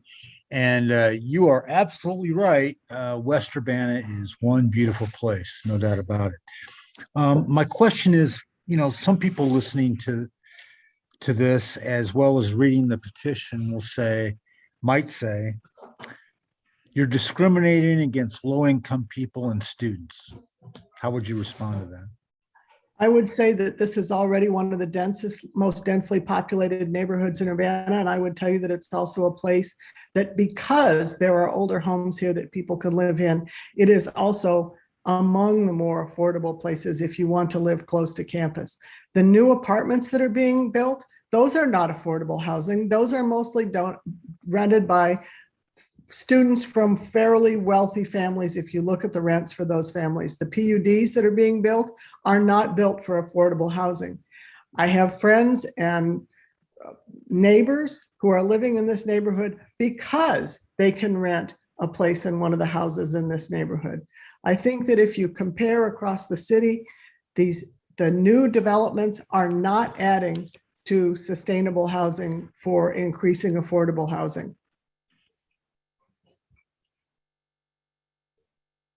Grace. Thank you guys for the presentation.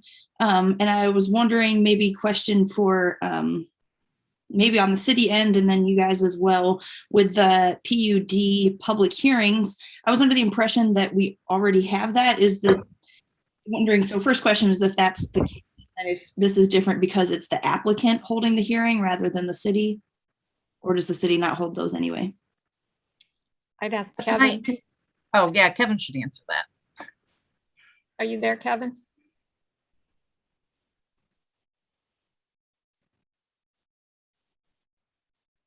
Kevin's our zoning administrator. I am here. Yeah. Let me start my video so you can all see me as well.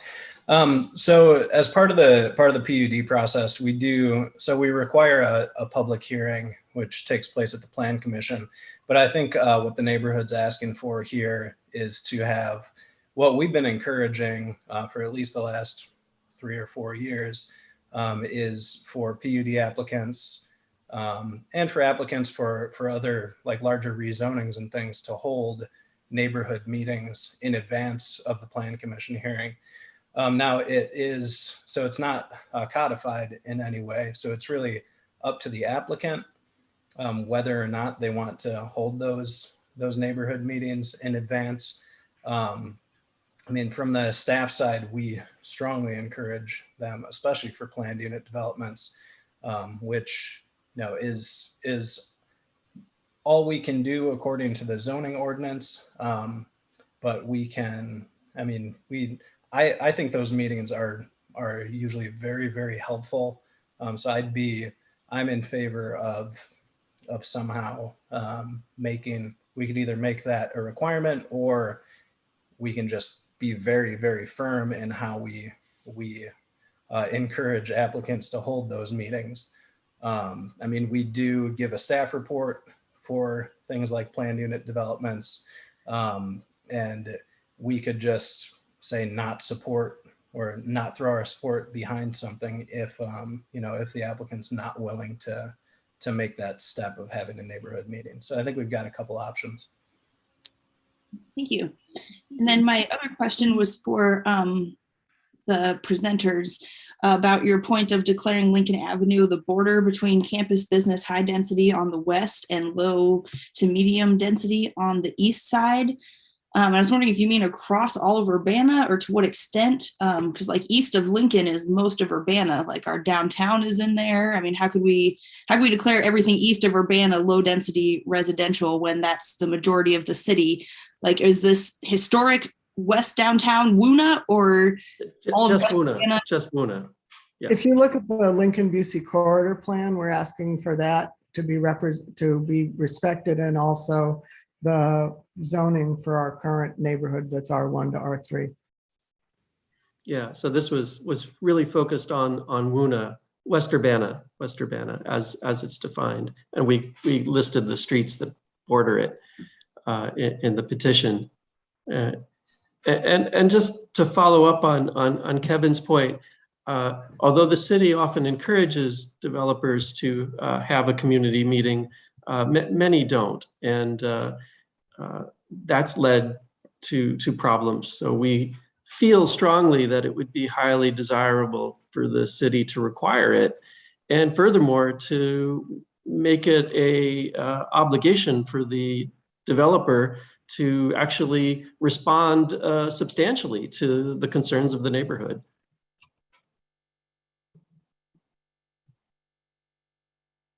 Mary Alice. So I just wanted to let Grace, so the Lincoln Busey corridor is from out the southern part of Illinois to Pennsylvania, and then Lincoln and Busey. So it's just this little corridor down there. So it's not even north of that. And I also wanted to say something that Tina and Chris had talked about, which is affordability and student housing. West Urbana has a lot of student housing, and I don't think anybody in the neighborhood is advocating for us to remove student housing. I have 3 single-family residents on my block.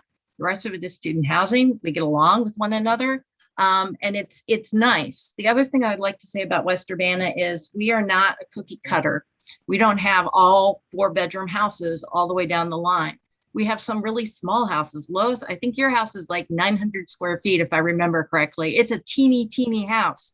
And then we have some really big houses. And so in terms of affordability, in terms of diversity, West Urbana does offer a lot of different kinds of housing for a lot of different kinds of incomes and also different kinds of people. So I guess what I would like to hear from City Council, I know that it is a process to update the zoning ordinance, which is where the PUD currently exists. And I am more than willing to talk with staff to figure out what does that plan look like if we wanted to move forward with updating part of that ordinance. But I don't know if City Council members want to email me and let me know if you're in support of that. I know that we have other things on our agenda. But that's kind of one of the ways forward that I see us going right now, is to look and see what that process is.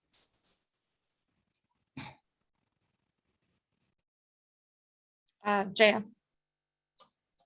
I had a question kind of related to the student housing question. I lived in West Urbana when I was an undergraduate student in one of those houses that's been divided up. Can you speak to kind of how that point relates to the last of the bullet points? So encouraging the use of Urbana's, sorry, not the last one, promote the rehabilitation of current subdivided rental houses in West Urbana back to their intended use as single family or duplex properties. Can you talk about that? Yeah, so this gets back to the discussion that was going on a little while ago about R7s that was happening, which some of these fall under.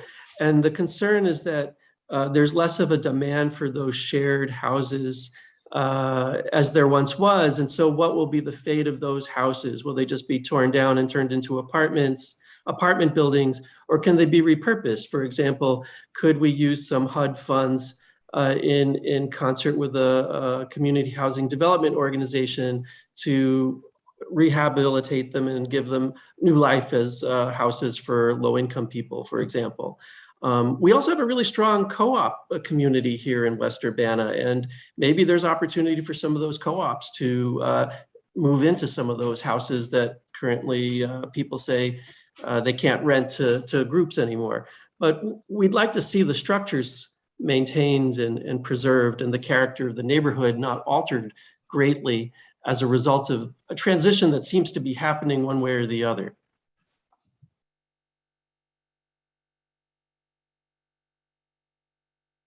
Any other questions?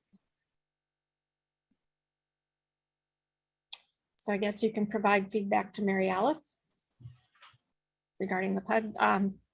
Kevin, did you want to comment on any of the PUD issues?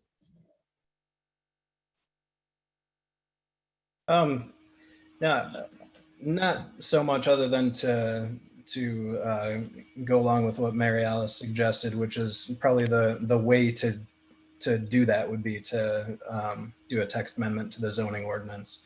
I mean, depending on how in depth we wanted to get, that could take, a short amount of time or a bit longer. I mean, if it's just a matter of inserting a couple lines that say, when applying for a PUD, you have to hold a neighborhood open house like 2 weeks in advance of the plan commission meeting or something like that. And that's just adding a line.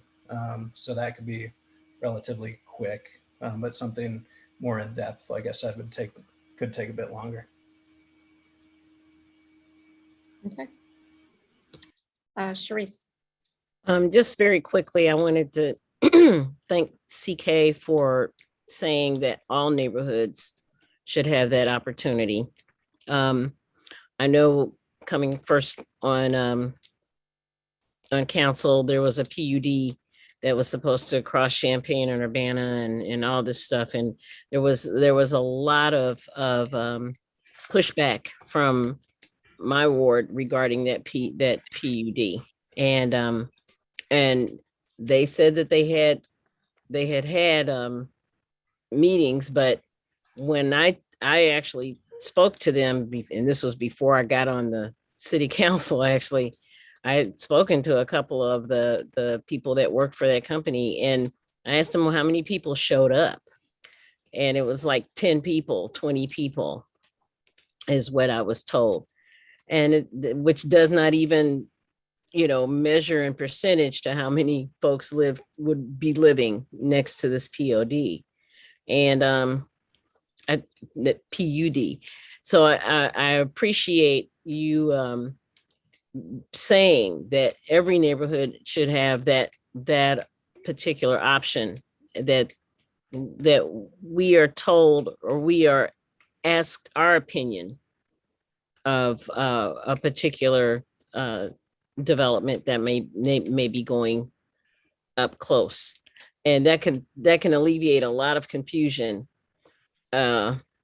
because our expectations are not always going to coincide with what their expectations are, and they need to know that ahead of time as well.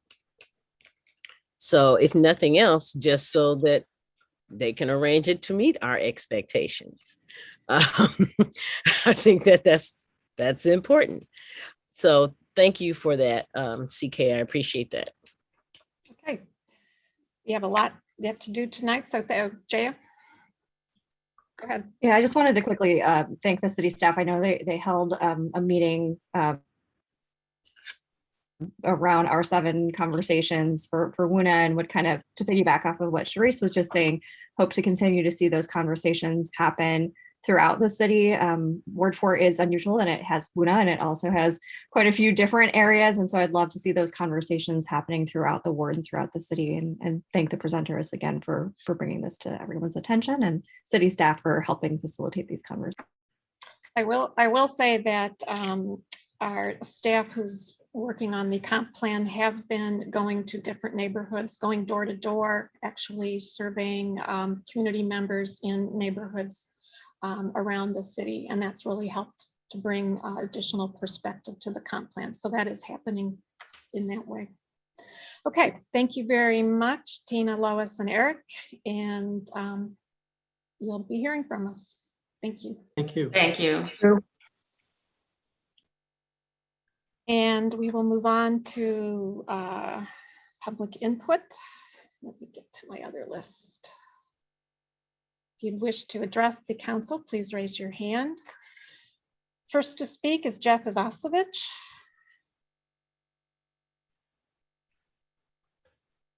I'll remind folks you have up to 4 minutes to speak. Yes. You can hear me? Yes, we can hear you.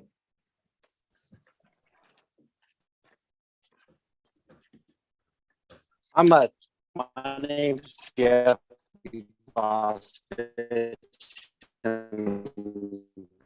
Jeff, you've got some audio issues. Operator out at the Landscape Recycling Center, Urbana. And Okay.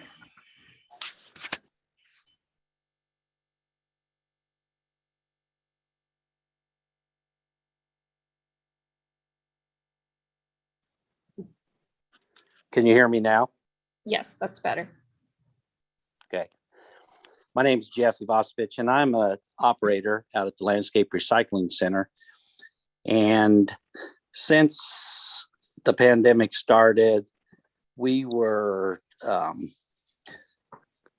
told that we were essential workers for that at that time. And so we've been open since March of 20.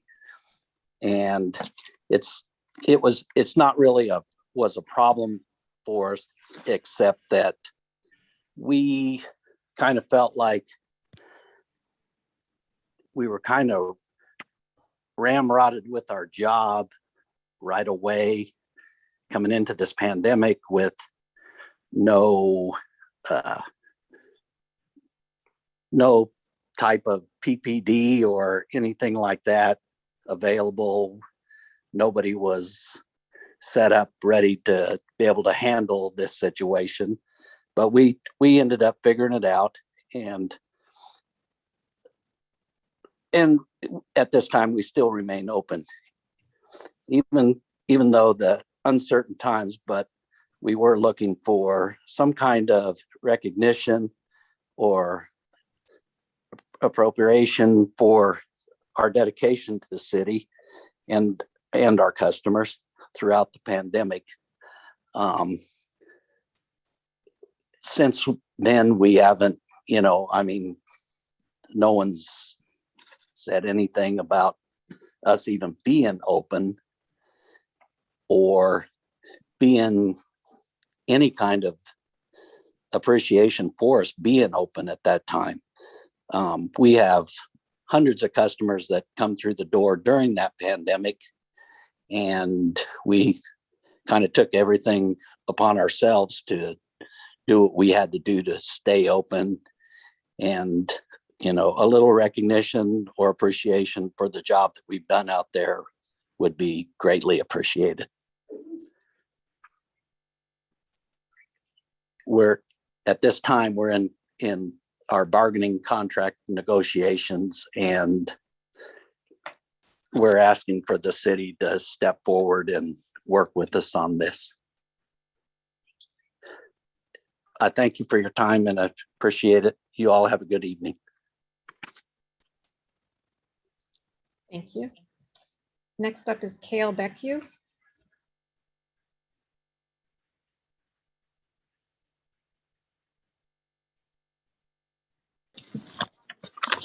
Yeah, can you hear me okay? Yes, we can hear you. Okay, well, good evening. My name is Cale Beckwith. I have been employed by the city of Urbana for the past 9 years as a full-time arborist. I take a great deal of pride in my work and the responsibility of serving the citizens of Urbana. I am proud to work for the city and personally feel the city has always provided me with a healthy work environment. I'm here tonight to speak in support of a wage increase and safety improvements for parking enforcement staff, along with the general wage increase for all public works employees, to keep pace with the ever increasing cost of living. From plowing snow, patching roads, sweeping streets, to operation the Landscape Recycling Center, Public Works employees provide vital services that the citizens of Urbana both expect and deserve. Public Works staff have been present every day throughout the pandemic to ensure that these critical city services were able to continue with minimal interruption. To conclude tonight, I'd like to thank the mayor and members of City Council for their commitment to public service and for the opportunity to speak here this evening. I also ask for your support as we work to come to a final contract agreement so we can continue to proudly serve the citizens of Urbana together. Once again, thank you for your time and stay healthy and safe. Good night.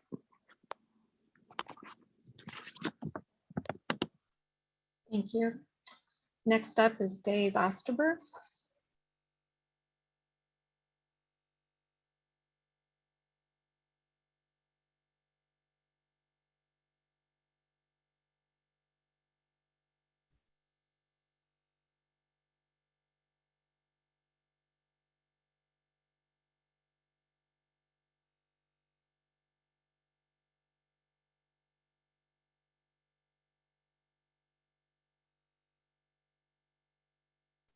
Can you hear me now? Yes. Hi, my name is David Osterber. I'm a traffic signal tech for the city of Urbana. I've worked for the city for 20 years this January. As a city employees, we come to work every day to make this a great place to live. I love my job and working in this community and work alongside dedicated people who keep this city beautiful, safe, and clean. In the electrical department, the electricians are understaffed by one electrician now, and we'll be short 2 electricians by this January. Plus, we are without an electrical supervisor.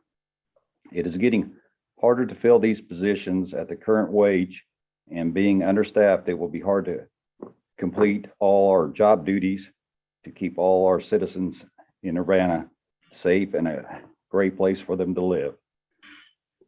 We also speak in support of our union members in a parking department. We need to lift them up to a fair wage. City council members and mayor, I urge you to find a way to honor our service to the city, that you come back to the bargaining table with a fair contract for us. And thank you for the opportunity to speak to you tonight. Have a good evening. Okay. Next up is Jason Scott.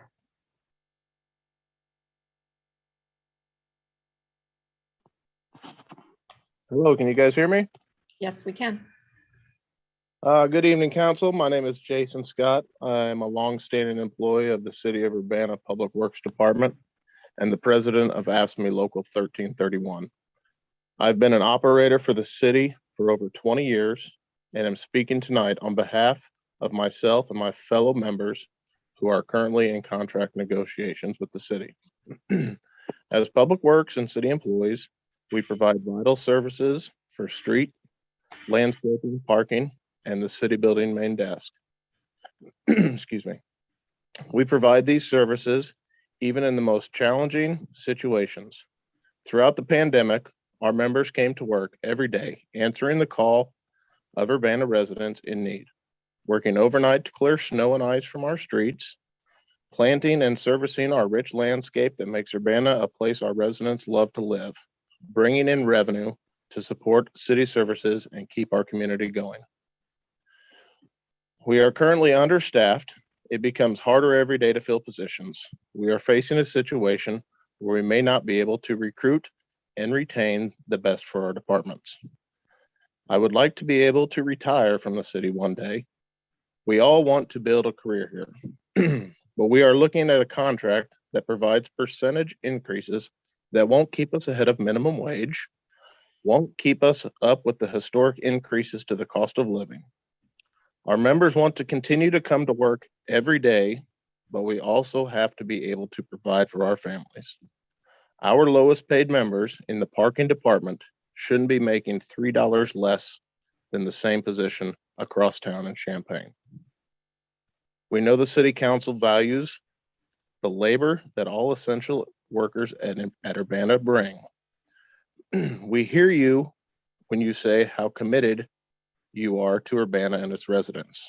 At this stage in bargaining, we haven't seen a wage proposal that fully shows our value.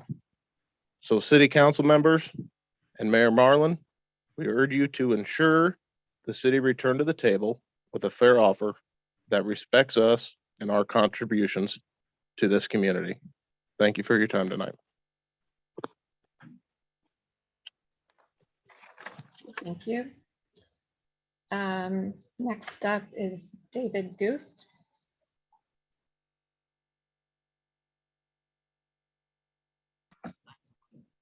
Good evening. Can everyone hear me? Yes. Hello, my name is David Guth, and I'm a resident of Urbana and Ward 6 for the past 18 years. The sound of gunfire has become a semi-regular occurrence in our residential neighborhood.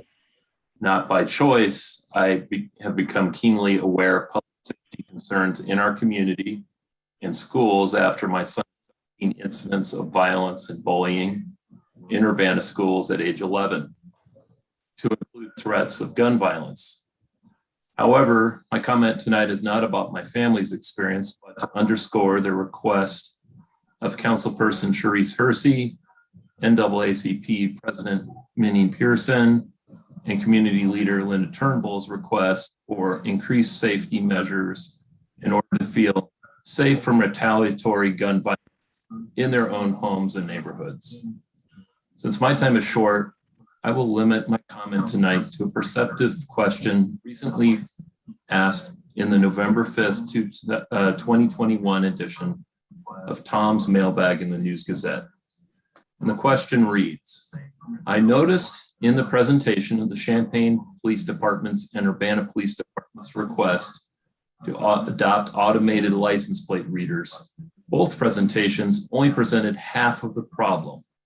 That is, of those incidents of shots fired and homicides the mailbag published last week, how many arrests have there been, and how many of the incidents of shots fired and homicides have gone unsolved?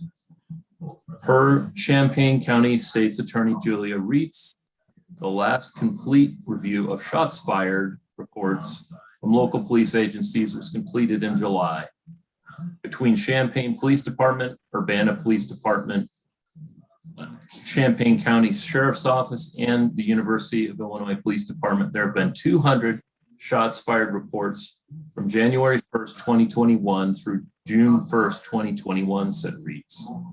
The state's attorney's office has received and reviewed reports in 25 of those cases. One of those 25 have been charged federally. 2 are pending further investigation. Criminal charges have been filed in the remaining 22. The other 175 remain under investigation and have not been sent to the state's attorney's office for charging due to lack of sufficient evidence and or lack of identification of a suspect, end quote. With 175 unsolved incidents of gun violence cases in the past year, at this rate, it is clear we are at a crisis level. I ask the council, are you truly listening to your constituents? And what is your immediate plan to meet the primary need for safety and security of your community? Thank you.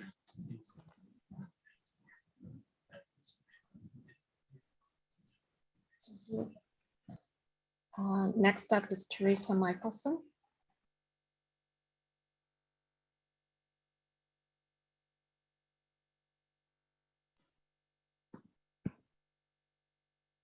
Am I audible? Yes, you are. Good evening, Council. Teresa Michelson, Urbana, Illinois. I had the opportunity to attend the groundbreaking for the Royer Hotel on October 28th. It was a great opportunity to see the beginning of the end of a very long process to restore that building to a tax-paying entity, one that will draw in other businesses and visitors to downtown Urbana. I wanted to take the opportunity to thank Mayor Marlin and the dedicated city staff we are so fortunate to have, who worked so hard for this, and also previous city council members who helped bring this to fruition. There were 6 speakers at the groundbreaking, 2 connected with the hotel chain, 2 connected with the city, Mayor Marlin and Alice Novak. There were 2 other speakers, one from the Visit Champaign County organization and one from Champaign County Economic Development Corporation. These organizations were also on board with this project, helping the city in many ways. And then I realized these were the 2 organizations that this council on October 25th had decided on the spur of the moment to reduce by $5,000 each the amount that had been set as Urbana's contribution to their operating budgets. I find that wrong on so many levels. It seems to me extremely disrespectful of the work city staff had done and the planning that had gone into making that decision. It's fine to look at new organizations to which the city can contribute, but to make that decision based on not very much research, and from what I could tell, without really talking to anybody in the city about this. I find it very disheartening that individuals who did not know the history of these organizations and their work with the city over the years decided this. That's what it looked like to me. The idea to contribute to other organizations in this community going forward is fine, but to come in without having done research on the suggested organizations and just simply take away what had been promised is not the way to do business. Council members need to do their homework. Thank you again to Mayor Marlin and the city staff for all the things you are doing for the city, and especially the amazing work you did during the pandemic. Thank you. Thank you. Next up is Dennis Roberts.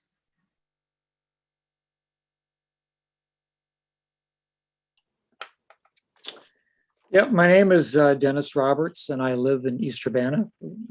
I'd like to say hello to all the council members and the mayor. Tonight, I'd like to speak in support of the views that were expressed by the voices of West Urbana, who are presenting to council their concerns relating to the future development and possible proposed zoning changes in their neighborhood. It's a neighborhood where realtors have found one of the most desired addresses in the city. West Urbana's location adjacent to the U of I and the desire by developers to maximize this advantage have created conflict as new proposals for multifamily development threaten to erode the borders of the neighborhood. New development is possible and desired, but recently planned developments have run into problems getting approved because the developers are not meeting the basic requirements established to protect the property values of the homes already in existence and built there. The voices of West Urbana advocates have surveyed their neighbors and are presenting the petition, which they have just recently offered to the city council, with over 200 signatures of residents and like-minded citizens who support their concerns. As you formulate the new comprehensive plan for Urbana, I urge council members to retain the provisions of the Busey Corridor and the MOR district, which have established the protections requiring quality materials, stylistic compatibility, and appropriate footprint size that have helped make this neighborhood, quote, one of the 10 great neighborhoods in America, unquote, by the Illinois American Planning Association in 2007. As a council member, I remember the most current PUD that was offered to the city, which was rejected based on the overall size of the project and its lack of attention to the details of the MOR district and the overall design requirements. When asked what specific stylistic elements were incorporated into the planned PUD, which would match the neighborhood, the architect could actually name none. I thought that was an indication that real actual attention to the requirements had been poorly carried out and not included in the architectural plans. And these plans are useful to the community to maintain the appropriate quality, design, compatibility, and size of these proposed units. Now, I have other concerns regarding the 2022 comprehensive plan as it relates to the downtown. The downtown is the very heart of the community, and so far we haven't really heard much about the concept and the vision for it. The time constraints of the public input session does not allow me to begin that discussion here tonight, but I will be speaking to all of you in the future on that very important topic. Urbana has great potential, but we must recognize that our differences from surrounding communities are actually our unique strengths, and these must be clearly visualized, valued, and promoted. I thank you for your time tonight, and good luck with your work on City Council. Thank you. Next up is Tequila Lucas.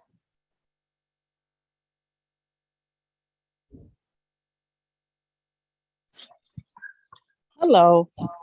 Good evening, everybody. My name is Tequila Lucas, and I work for the city of Urbana doing parking enforcement.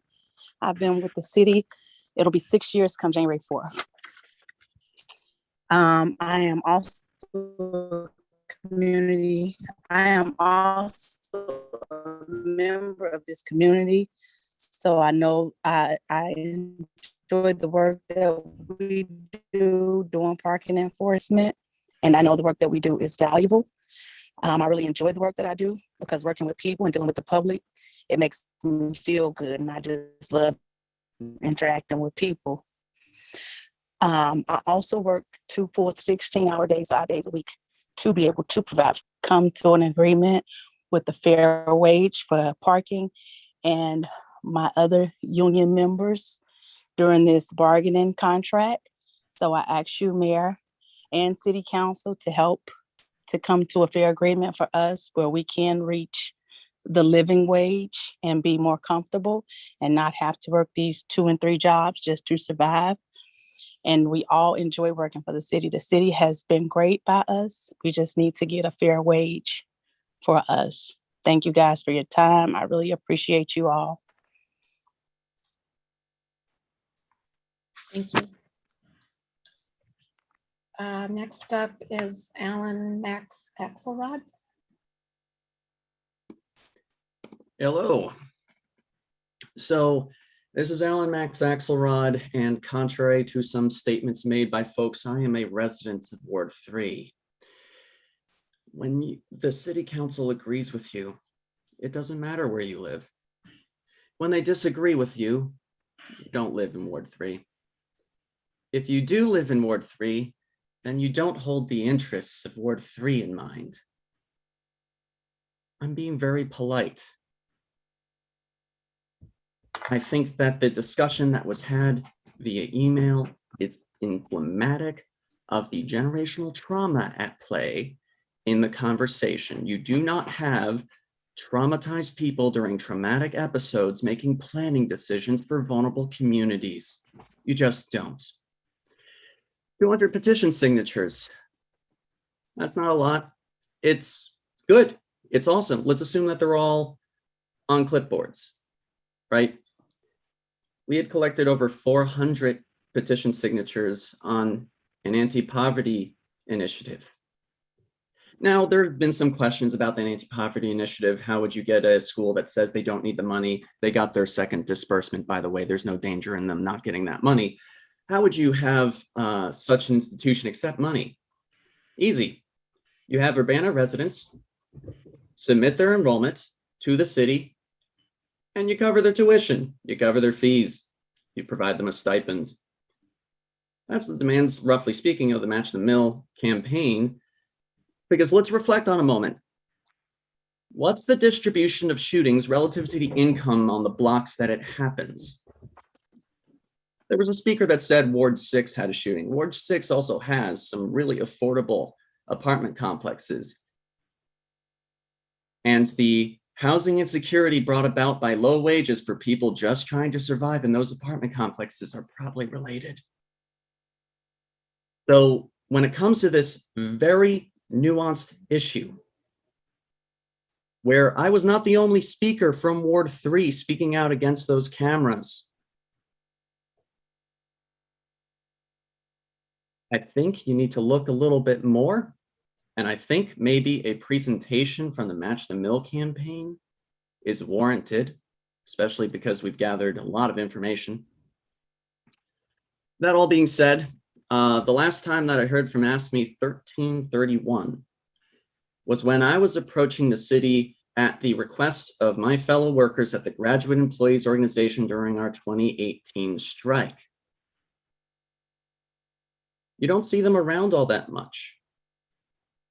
And that's a good thing. They don't have to be there to organize for their working conditions. Please treat them well. I wasn't treated well when I was speaking to you all as a GEO member.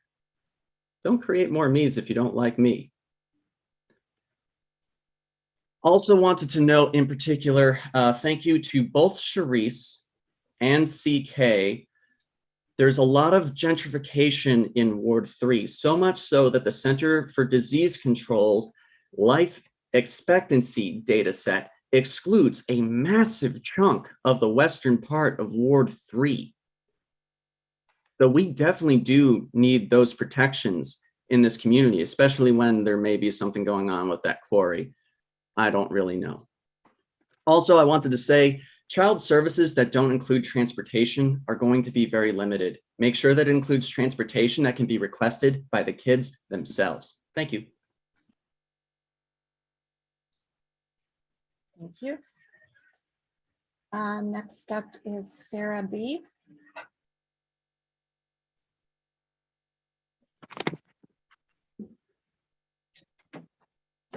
Good evening. Can you hear me?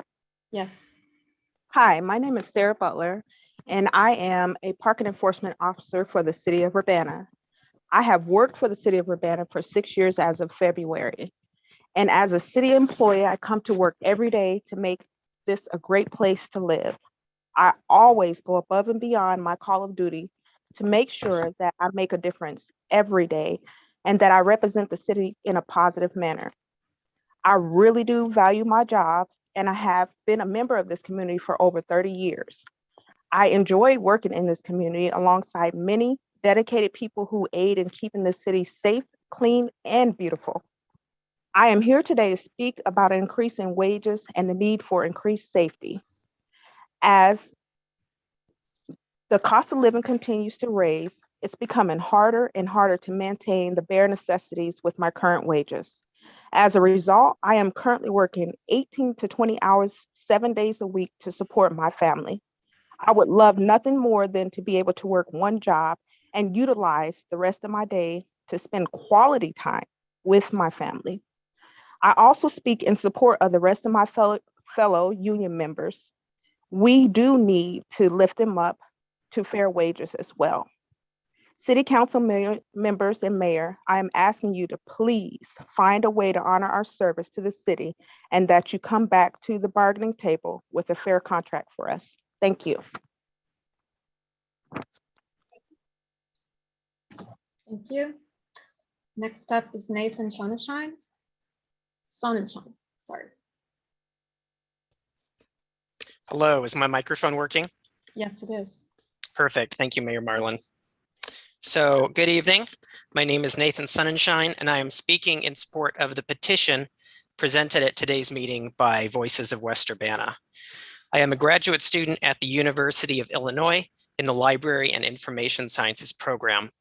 I have lived in West Urbana since I moved to Champaign-Urbana 2 years ago, and I have been in love with the neighborhood since I moved here. Every day, when I walk to class or to work, I continue to be amazed by West Urbana's mature urban canopy and incredible variety of historic residential architecture. So many of my friends and classmates have spoken with me about how much they also love the neighborhood for the same reasons, and some of them even signed the petition. online. West Urbana is the oldest neighborhood in the entire metropolitan area. However, we cannot take its historic integrity for granted. As Urbana considers updates to its comprehensive plan, I urge the city to reinstate its pledge to promote healthy, balanced growth while preserving community heritage. We can start by revising the PUD process to only allow new development that fits the scale of the existing urban fabric. We can recommit to design review guidelines meant to prohibit massive suburban style structures that interface with interior parking lots instead of activating the streetscape. And in the near future, we can incentivize maintenance and improvements to Urbana's oldest buildings, including those in the historic East Urbana and the North Side neighborhoods. Even as someone who is not a homeowner or a longtime resident of Urbana, I firmly believe that West Urbana is worth saving. The loss of the neighborhood's existing scale and fabric would mean that students like me could no longer enjoy West Urbana during our time at the university. As the city reconsiders Urbana's policies and priorities, it must view West Urbana as a neighborhood that can embody Urbana's community-oriented values for the benefits of all its residents, students and townies, renters and homeowners, children and the elderly.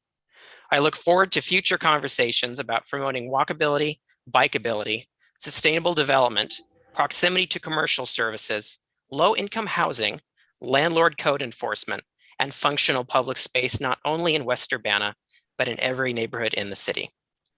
I will conclude my comments. Thank you so much for your time. Thank you. Next up is Reverend Dr. Evelyn B. Underwood.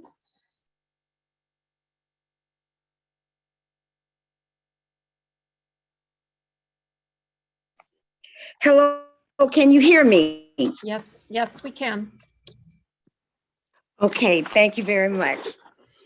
I was just getting ready to turn on my other phone because seemingly I thought maybe you couldn't see my hand. Quickly, I've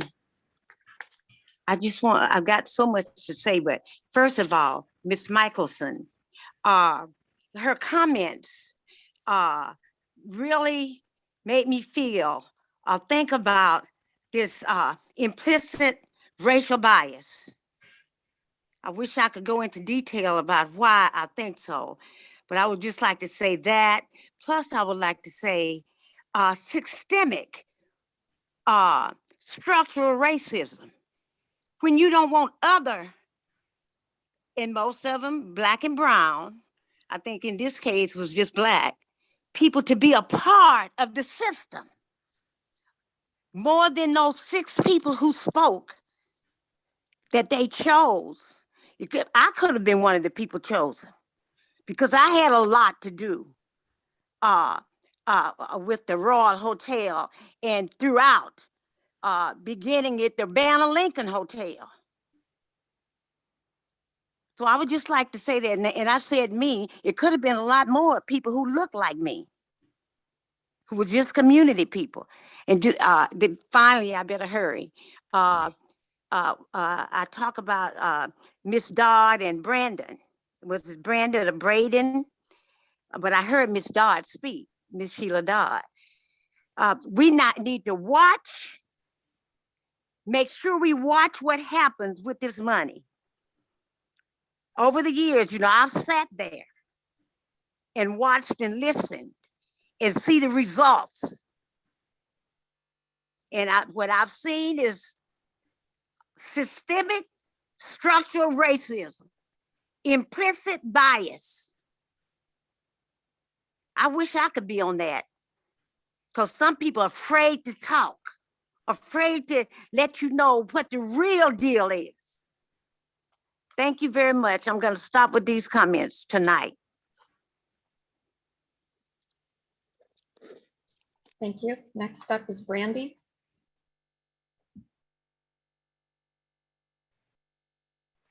Hi, my name is Brandy McCoy. I want to thank the City Council for deciding not to move forward with the LBRs at this time. I know we're all hurting from gun violence ringing out, and I look forward to trauma-informed social solutions proposed at meetings like these.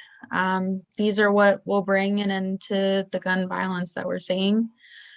The fact that we have a large number of unsolved cases speaks to the poor relationship between community and police due to individual and systemic traumas, and there's no evidence that LPRs would make a notable difference in the safety of our community. What does is job training programs like SWIFT, homeless shelters, mental health services. None of these solutions need to involve the police. We can and should invest more wisely. I also want to lend my voice to city workers speaking tonight and advocate for fair compensation. The $3 difference between the lowest paid position in Urbana versus Champaign, cited by an earlier commenter, is an atrocity. That's horrible. So I just wanted to kind of echo them. They deserve it. Thank you. Thank you.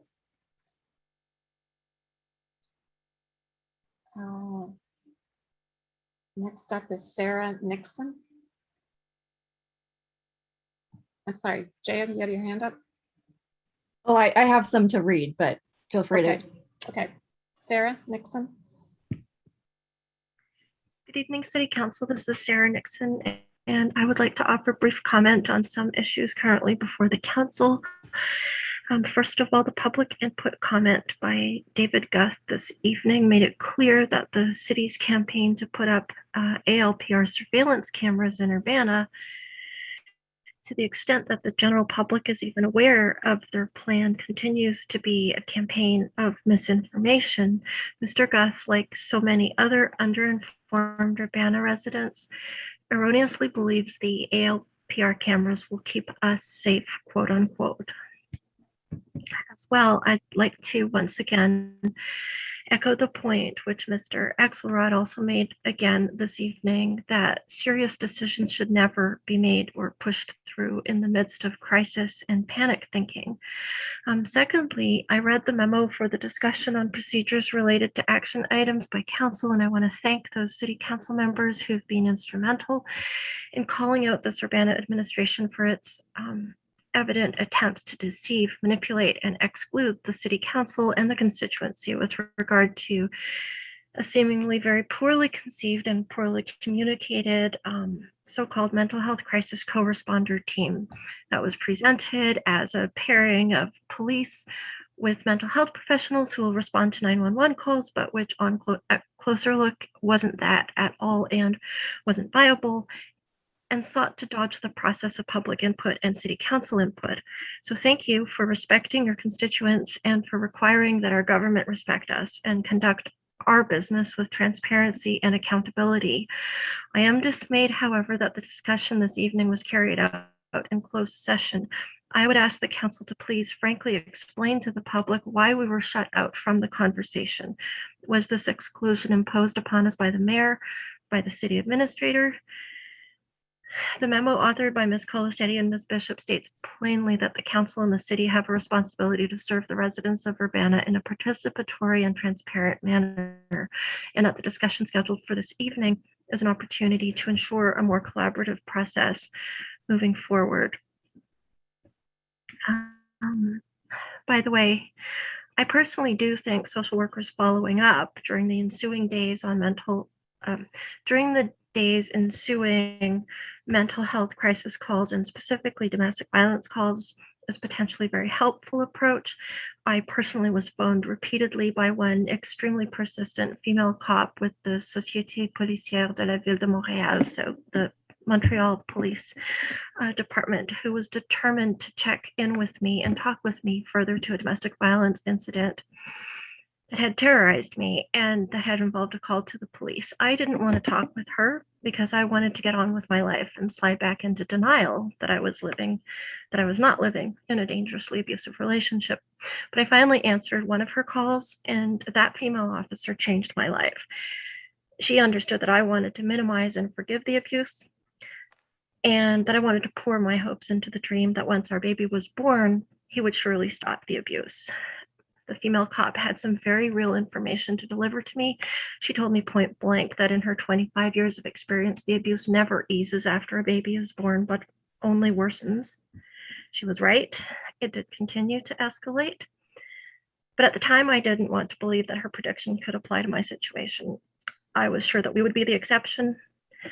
My point is that she was so real with me, and I deeply respected her perspective that came from longtime direct knowledge and experience. And I never forgot her concern and how blunt she was in delivering her message. I share that difficult anecdote because nothing is gained by keeping silent, and it illustrates well how one police officer profoundly opened my eyes can make a difference, tugging you out of denial into awareness of the truth. Thank you. Right, we'll move to council members who had some communications to read aloud, starting with Jaya. We have about 20 minutes left in our public input hour. Thank you. So just to reiterate, a lot of us have received many messages. I'm reading the ones that folks have asked me to read specifically. So I have 3 tonight. The first says, "Dear Urbana City Council members, I would be with you on tonight's Zoom session to deliver these remarks if it were not for a previously scheduled commitment that I must honor.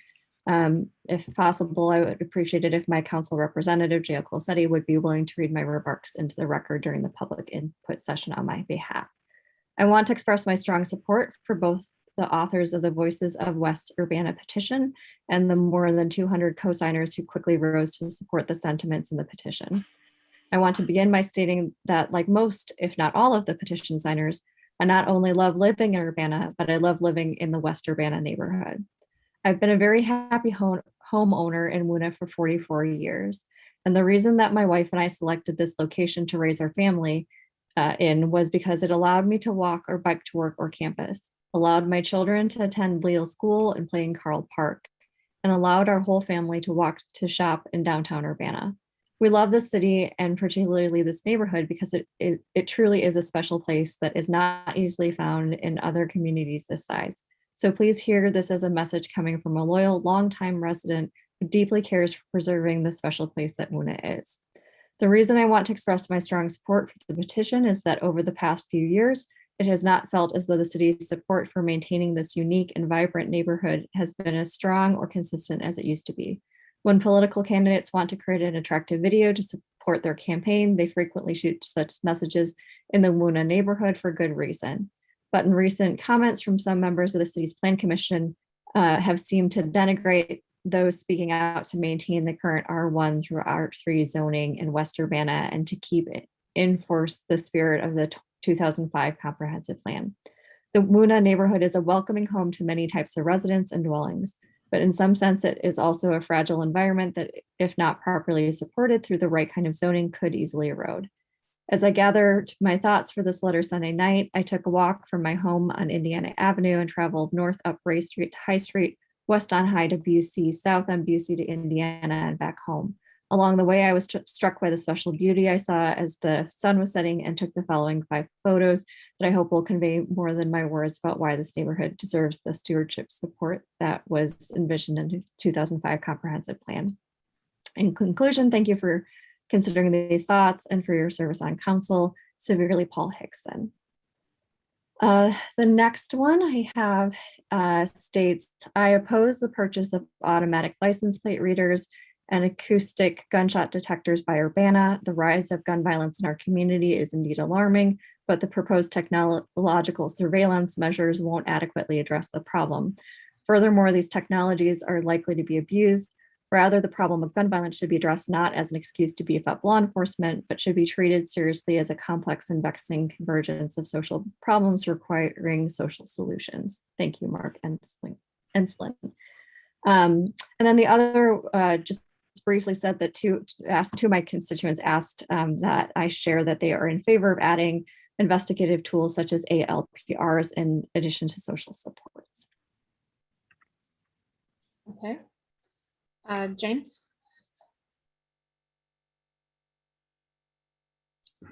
Yeah, I have one letter to read from Linda and John Miner, who are residents of Ward 7. The letter states as follows. Dear Urbana City Council, we support the use of automated license plate readers in our city. In past conversations about APLRs, Urbana City Council members have not fully appreciated the significance of retaliation as it relates to community violence. The fear of being retaliated against for helping solve a crime is paralyzing investigations, and the act of retaliation is real. APLRs are a tool that can take the burden off witnesses fearing retaliation. We have members of our community living in a constant state of hypervigilance with chronically elevated cortisol levels, paralyzed and unable to come before you, the city council, for fear of retaliation for just speaking their preferences. Council is not acknowledging the voices of Black and Brown community members who desperately want the additional help of APLRs that will offer evidence while preventing retaliation upon them. We challenge council representatives to go knock on the doors in neighborhoods most impacted by gun violence and listen. This is not a rhetorical statement. We really mean it's time to go into the neighborhoods and listen one-to-one to the voices that actually live in and around this violence. If this sounds unpleasant, we beg you to reflect on why. It appears to us that the city council doesn't think immediate action to gun violence occurring in neighborhoods is necessary as long as it's not happening in their neighborhood. Sincerely, John and Linda Miner, Ward 7. I will also mention, like Jaya, I'm getting a lot of emails on this, some in favor of ALPRs and some against it, but this was the only one that this week I was asked to read. Okay, thank you. Mary Alice. I think Grace had her hand up for me. Oh, okay, go ahead, Grace. Thank you. I've got two to read. Dear Mayor Marlin and members of the Urbana City Council, please consider the following statement regarding the use of ALPRs for Terry Chappell, City of Berkeley, California, councilman in District 2, who described himself as a working class Black man, community organizer, and social democrat. The city of Berkeley is also experiencing a gun violence crisis and recently experienced a shootout in a neighborhood park surrounded by small children. In response, Mr. Taplin shared his thoughts in the Berkeley Side nonprofit news on October 9th, 2021. And this is the excerpt. As I stood with my constituents in the park a few days later, listening to their stories of cowering in the park and hearing their frustration with the city's safety response in recent years, I wondered, are the needs and perspectives of the neighborhoods I represent being taken seriously? It is hard to answer this question in the affirmative when the response I get to any immediate public safety measures the City Council's proposes is that my constituents should simply wait for the world to solve income inequality. Yet a speeding car or a gun can end those hopes and dreams in an instant. Imagining a better world is still an important task before us, but we also have to access possibilities that are feasible today. The City Council's mandate as public servants requires immediate action. We have a commitment not just to ensure a better world for future generations, but also right now. Some criticisms of several council proposals hold that rather than enforcing public safety more effectively with modern technology, we should be focusing instead on root causes of social unrest, systemic racism, poverty, inequality, and disinvestment. While I also work to address the interrelated social ills in my capacity as a council member, it's pretty clear focusing exclusively on the long-term visions is not adequate. We can and must do all of the above, protecting the safety of road users by holding drivers responsible for the social contract they sign up for when obtaining a license is hardly an intrusion into civil liberties. It is the bare minimum your public servants should be doing to uphold them. We do not yet live in a world where the rules establishing a peaceful society are imposed entirely by sheer altruism. Unfortunately, we do live in a city where lawless violence with cars and guns as weapons of choice has a disparate impact on Black and Brown communities and disinvested neighborhoods. If you can empathize with the generational trauma in Black community, it shouldn't be too hard to also empathize with Black people getting their cars stolen or hit or run over in crosswalks.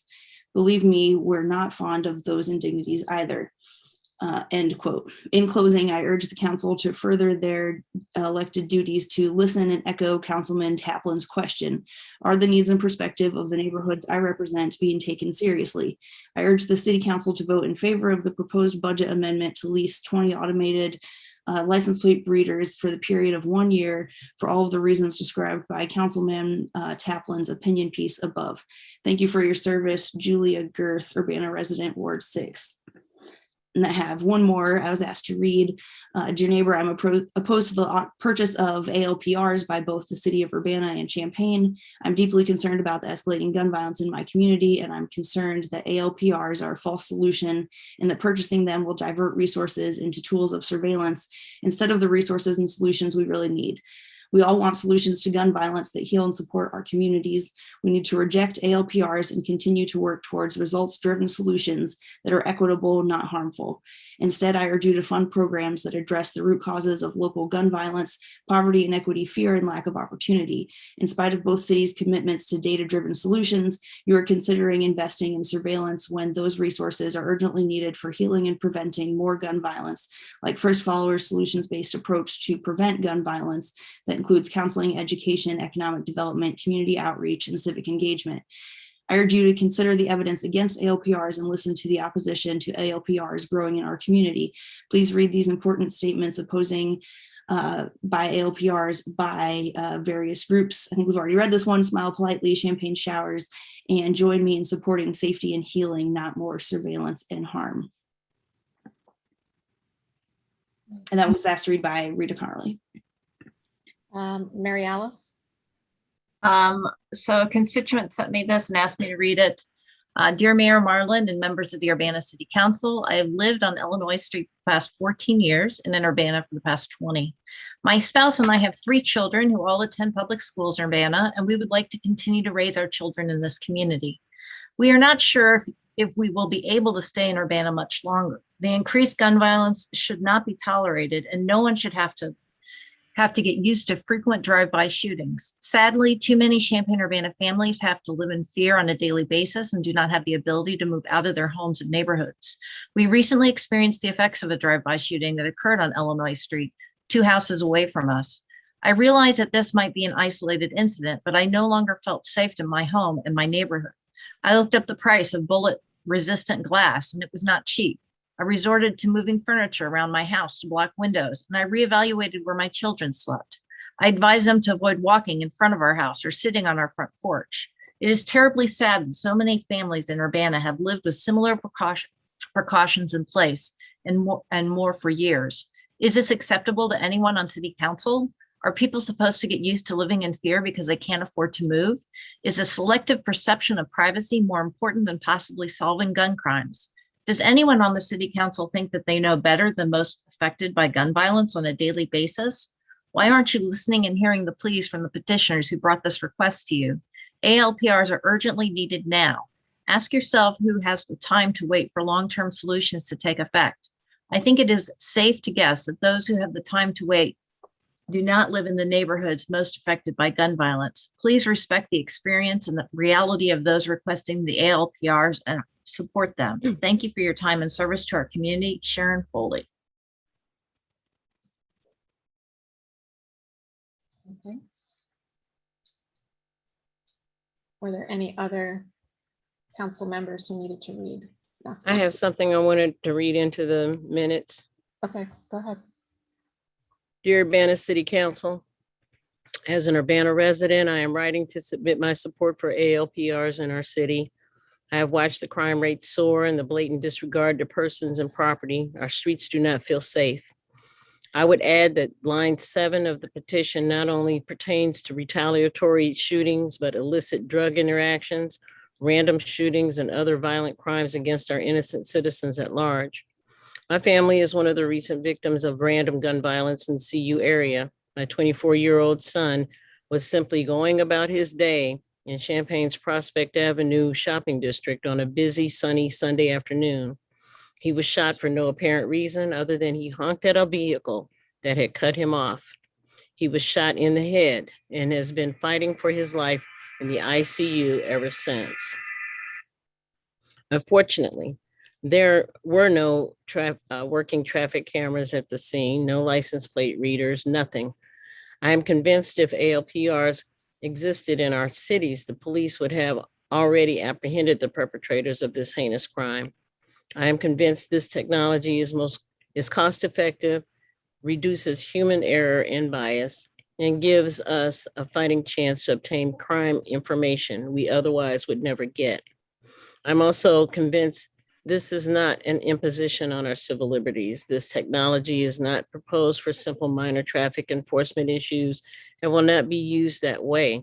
Rather, it is a tool to help reduce and solve crimes. Our citizens deserve nothing less than this enabling technology to help our Urbana Street, to help keep our Urbana streets safe. Sincerely, Terry Von Thaten.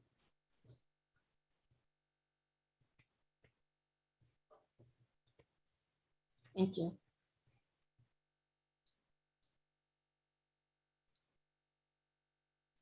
Okay, that concludes our public input for tonight. We'll move on to council input and communications. And comments from council members. Shonda.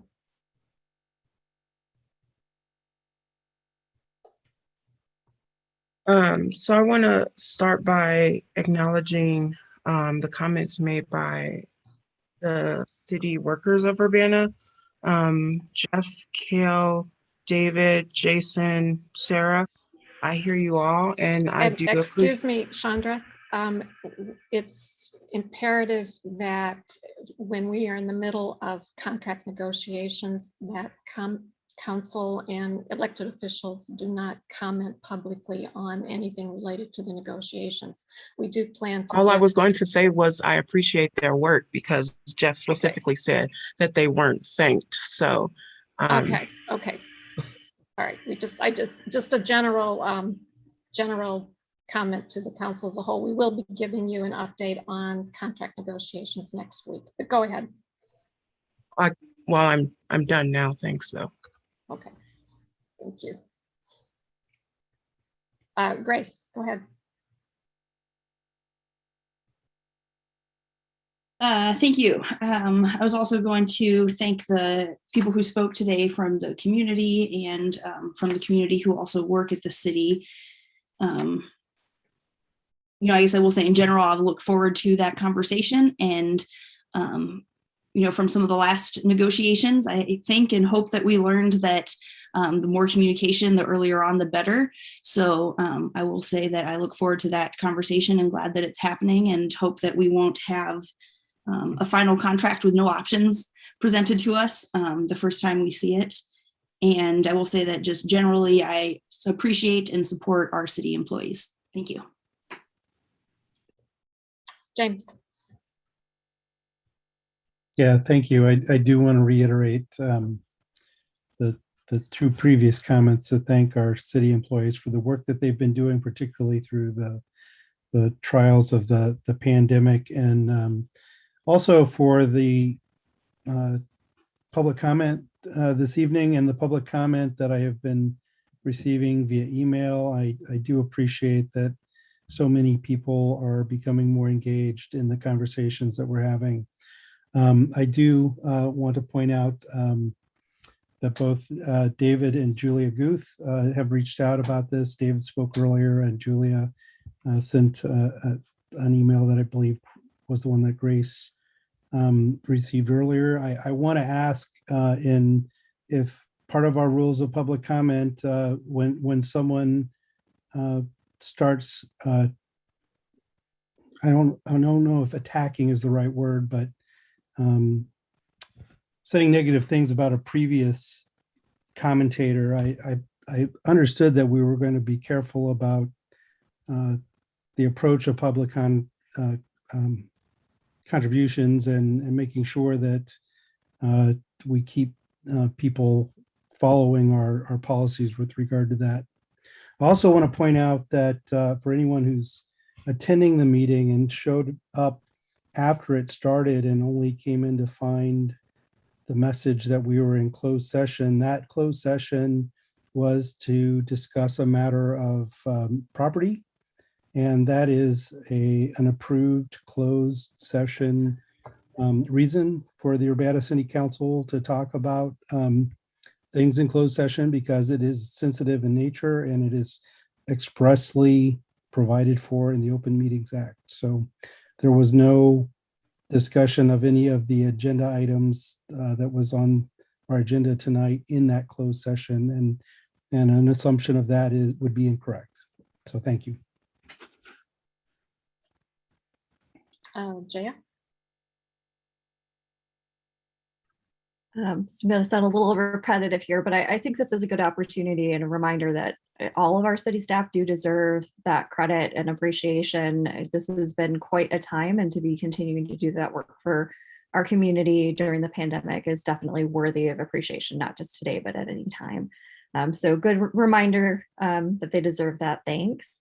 I was going to echo what James already shared of the closed session today was about property. It was not related to the document that Council Member Chandra and a number of other council members and I worked on to try to get clarity around how we're having these conversations moving forward.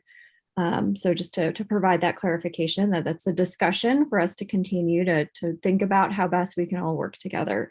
And hopefully we will have time to talk about that during the committee of the whole meeting later this evening. I also wanted to just take a moment to speak a little bit about the conversation about ALPRs. I know that it's frustrating when things don't move quickly. I know when this conversation first came up back in September, I wanted this to be an easy solution, to be perfectly frank. We had a drive-by shooting about 4 houses down from where I live. There was a homicide about 2 blocks away from where I live. When we look at those heat maps, I live in one of those areas with a lot of action, with a lot of the red that you'll see on those heat maps. So I understand that there's a need for prompt action. I know what it's like to be afraid when you hear those sounds. We do hear them regularly in East Urbana as well. And so I hear that. I know that this is an important conversation for us to be having. I'd also echo what has been shared of it's really meaningful to continue to hear from our community members, whether it's by email, whether it's at the town halls, whether it's in these meetings. I encourage folks to continue to express their opinion as we move forward to try to figure out ways that we can create a safer community for all of us.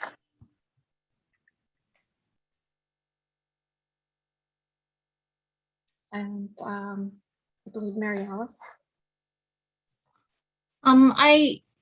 Like everybody else, I wanted to say thank you to all the different kinds of people that came out today and have been emailing us.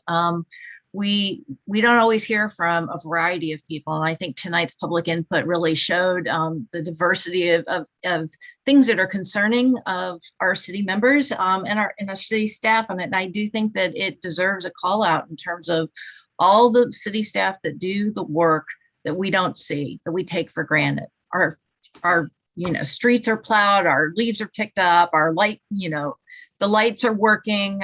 There's lots and lots of work and lots of people who are very dedicated to their jobs. So I really appreciate that. And I was really happy to hear them come out today and tell us what they did and what they like working here.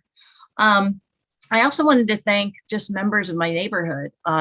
There was that petition was both electronic and signed. They went door to door with a clipboard and they ended up with 200 signatures, and they talked to people trying to get and understand what their thoughts were on the neighborhood. And I really appreciate all the people who organized that to allow the community to have a voice, the voice of West Urbana. So that's it for tonight. Okay, any other council members? Chris and then Sharice. And Jason, we have Lois Steinberg should not be a panelist at this time.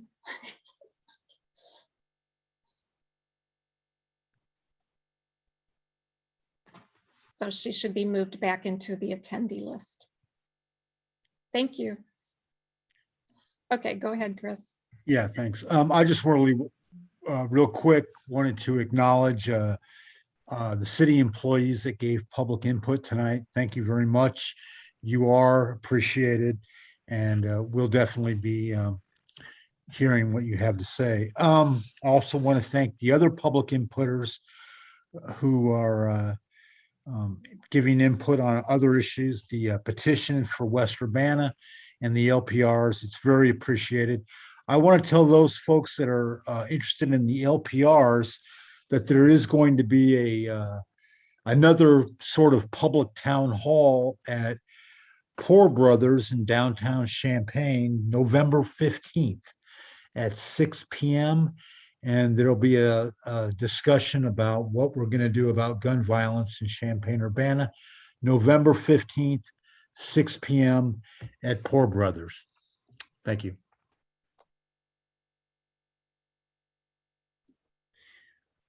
Okay. Okay, yeah. I guess what I want to say too is, of course, thank you to all the staff members. I especially want to thank Dave Estroth. I hope I said the name correctly. I met him while he was fixing the lights that went out in my subdivision and over by King's School just a couple of weeks ago, and he was doing this by himself.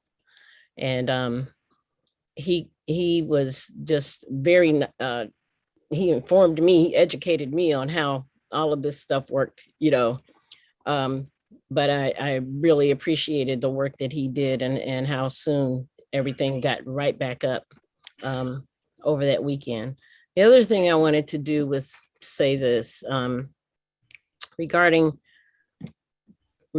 the issues that we've been having with the ALPRs. And I'm going to read something. And in Urbana, the Black community continues to face desperate outcomes and traffic stops. And whereas repercussions of this history and current practice run deep, community, social, educational, and economic outcomes for non-whites all suffer from the physical and psychological consequences of racism. And these outcomes sustain themselves long after the original sins and sinners perish. And whereas the effects of racism are still profoundly felt today in Urbana, it affects the health and wealth of individuals in the entire community, having been declared by the Champaign-Urbana Public Health District to be a public health crisis. It will not be overcome without a concerted and sustained effort by all. By all. So when I think about what I have to deal with, or what people want to talk about their privacy, what I think about more than anything else is privacy that's already been invaded by bullet. What I think about also is that people who are thinking about their invasion, you're not willing to put your toe in the swimming pool that we've been swimming in for a long time. And that's all we're basically asking you to do. When effort by all does not just mean the Black community has to be brought up into your way of thinking. Sometimes you need to experience just a little bit of what we're having to deal with on a daily basis. And I hope you take that to heart and think about it as a concerted effort by all. Okay. Any other council members wish to comment? Okay. All righty. We will move on to unfinished business. There is none. Reports of standing committees. Chandra.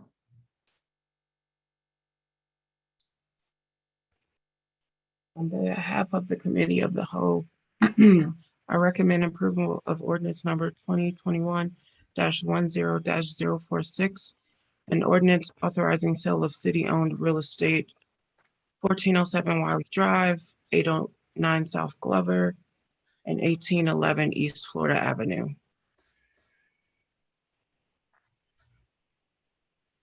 Is I'll there a second.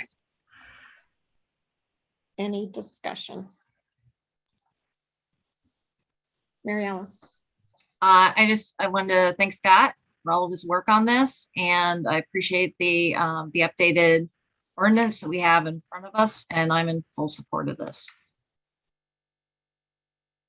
Any other council member comments? Jail.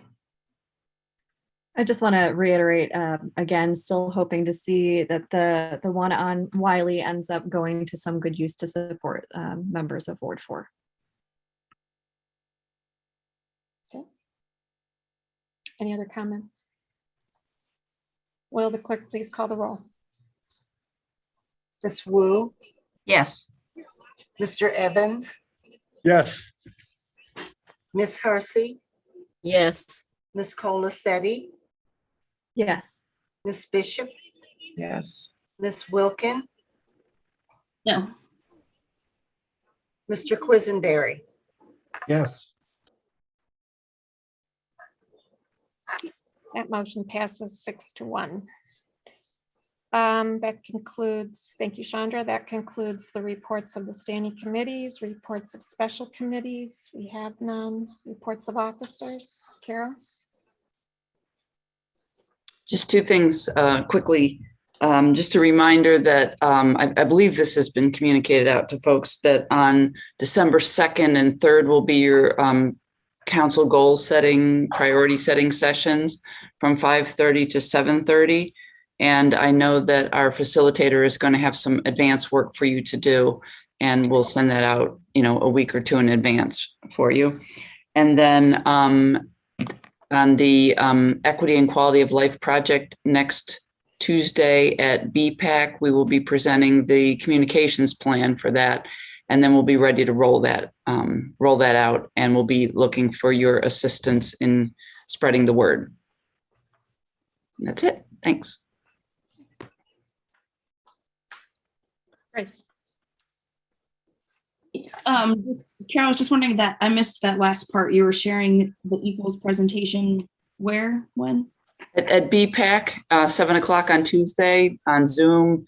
The information, the Zoom information is online. But that's I've been vetting things with BPAC and getting feedback from them. So this will be the communications plan for rolling out the application process for the Equity and Quality of Life projects. And is BPAC is the bicycle and pedestrian safety thing, or that's a different thing? No, that's it. BPAC? Yeah, they've been helping. They've been helping be a sounding board for it and giving me feedback because it's about safety. The projects are ultimately about safety, and they are focused on safety, but it's, we're asking them to think a little bit more broadly about safety. And again, these are going to be infrastructure projects, relatively small size infrastructure projects. We're targeting things that are $250,000 and smaller. Okay, I thought it was focused on equity is the main part of the name. I understand safety can, they're not mutually exclusive by any means, but I thought that the equity was more the main goal there.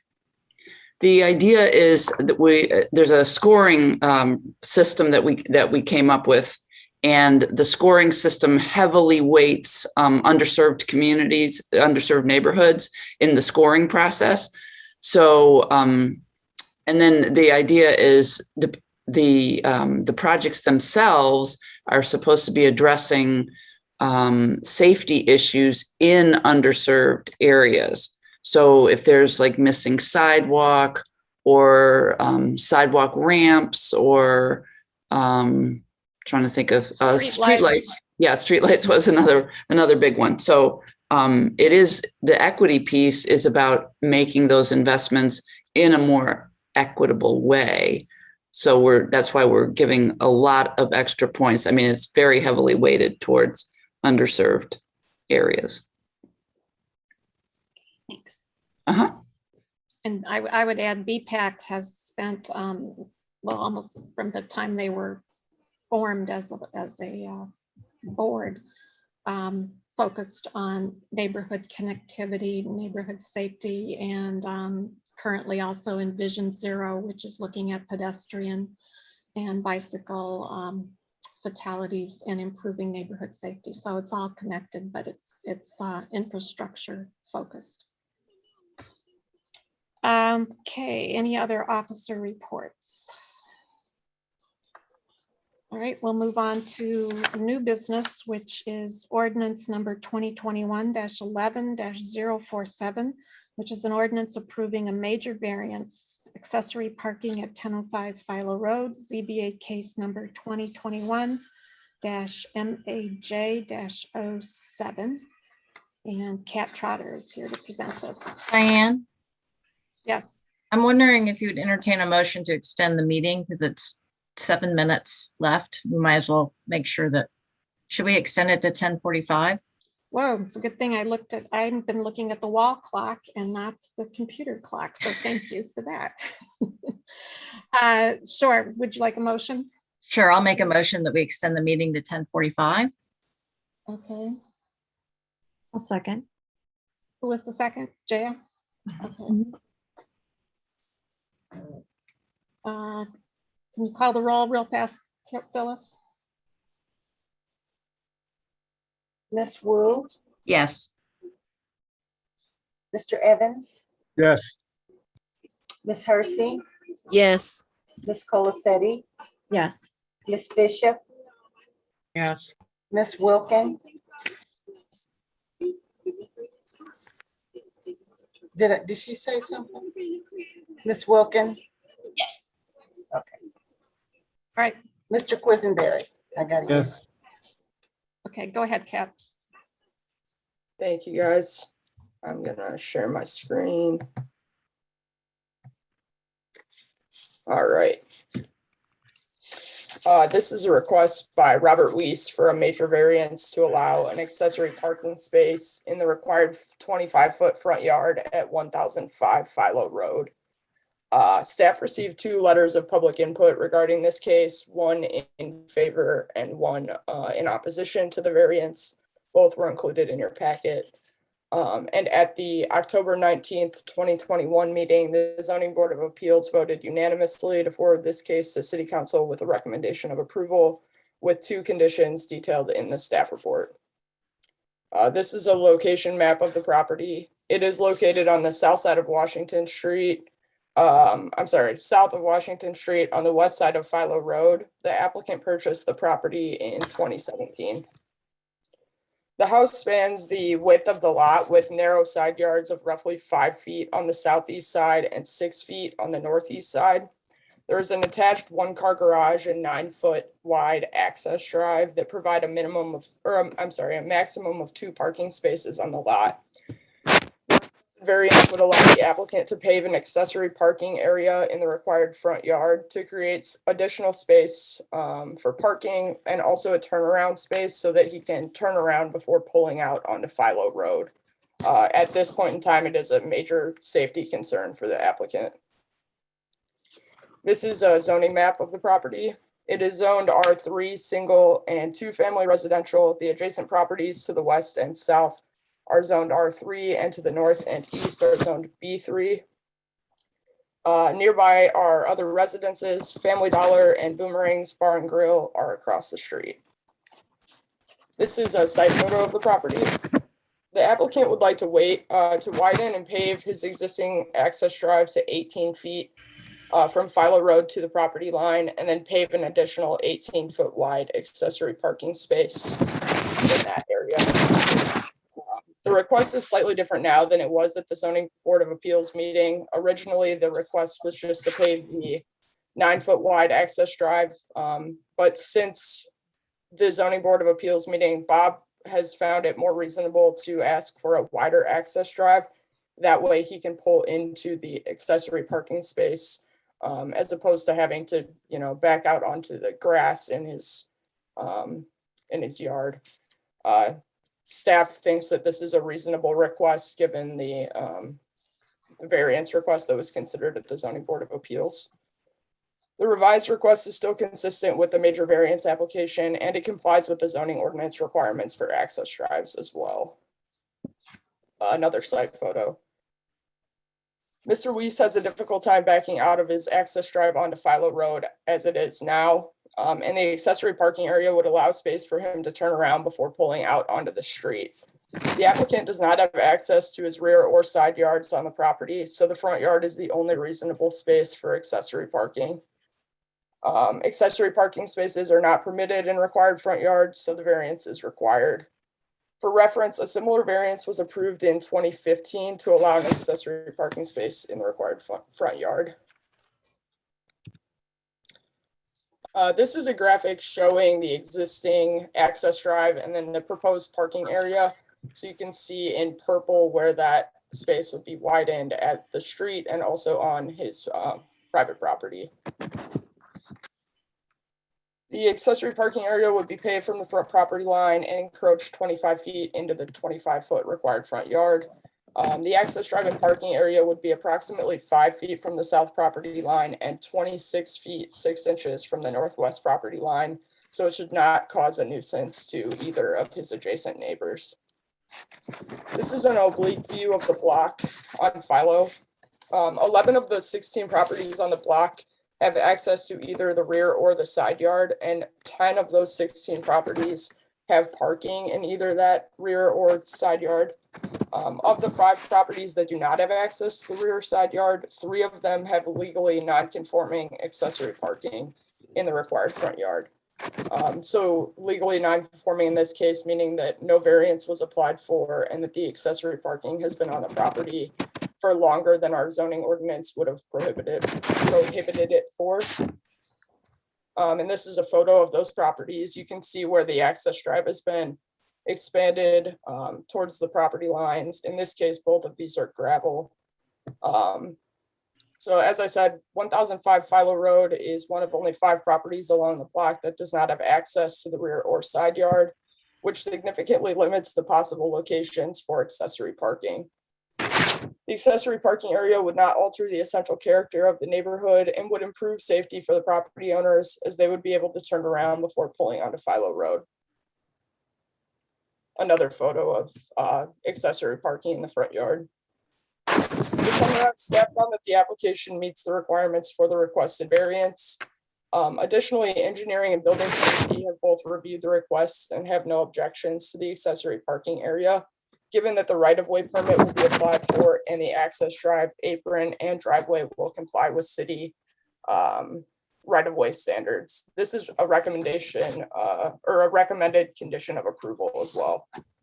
There's no access to either the rear or the side yards. The 1-car garage and narrow driveway limit on-site parking to only 2 spaces, and there's no on-street parking along Philo. Allowing for an accessory parking space in the required front yard will provide more on-site parking for the applicant and create a turnaround space for drivers so that they do not have to back out onto a busy street. If there were access to the rear or side yard, the accessory parking could easily be paved there and no variance would be required. Again, here's a site plan just to give you the dimensions again. The variance will not serve as a special privilege to the property owner as there's no other area on the lot where accessory parking could go. The variance would not alter the essential character of the neighborhood or create a nuisance to adjacent property owners. Additionally, one of the neighbors has written a letter of support for the variance. The variance represents the minimum deviation from the requirements of the zoning ordinance, and there are no other possible locations for the accessory parking space around. The city council has the following options in this case: approve the ordinance with certain terms and conditions, or deny the ordinance.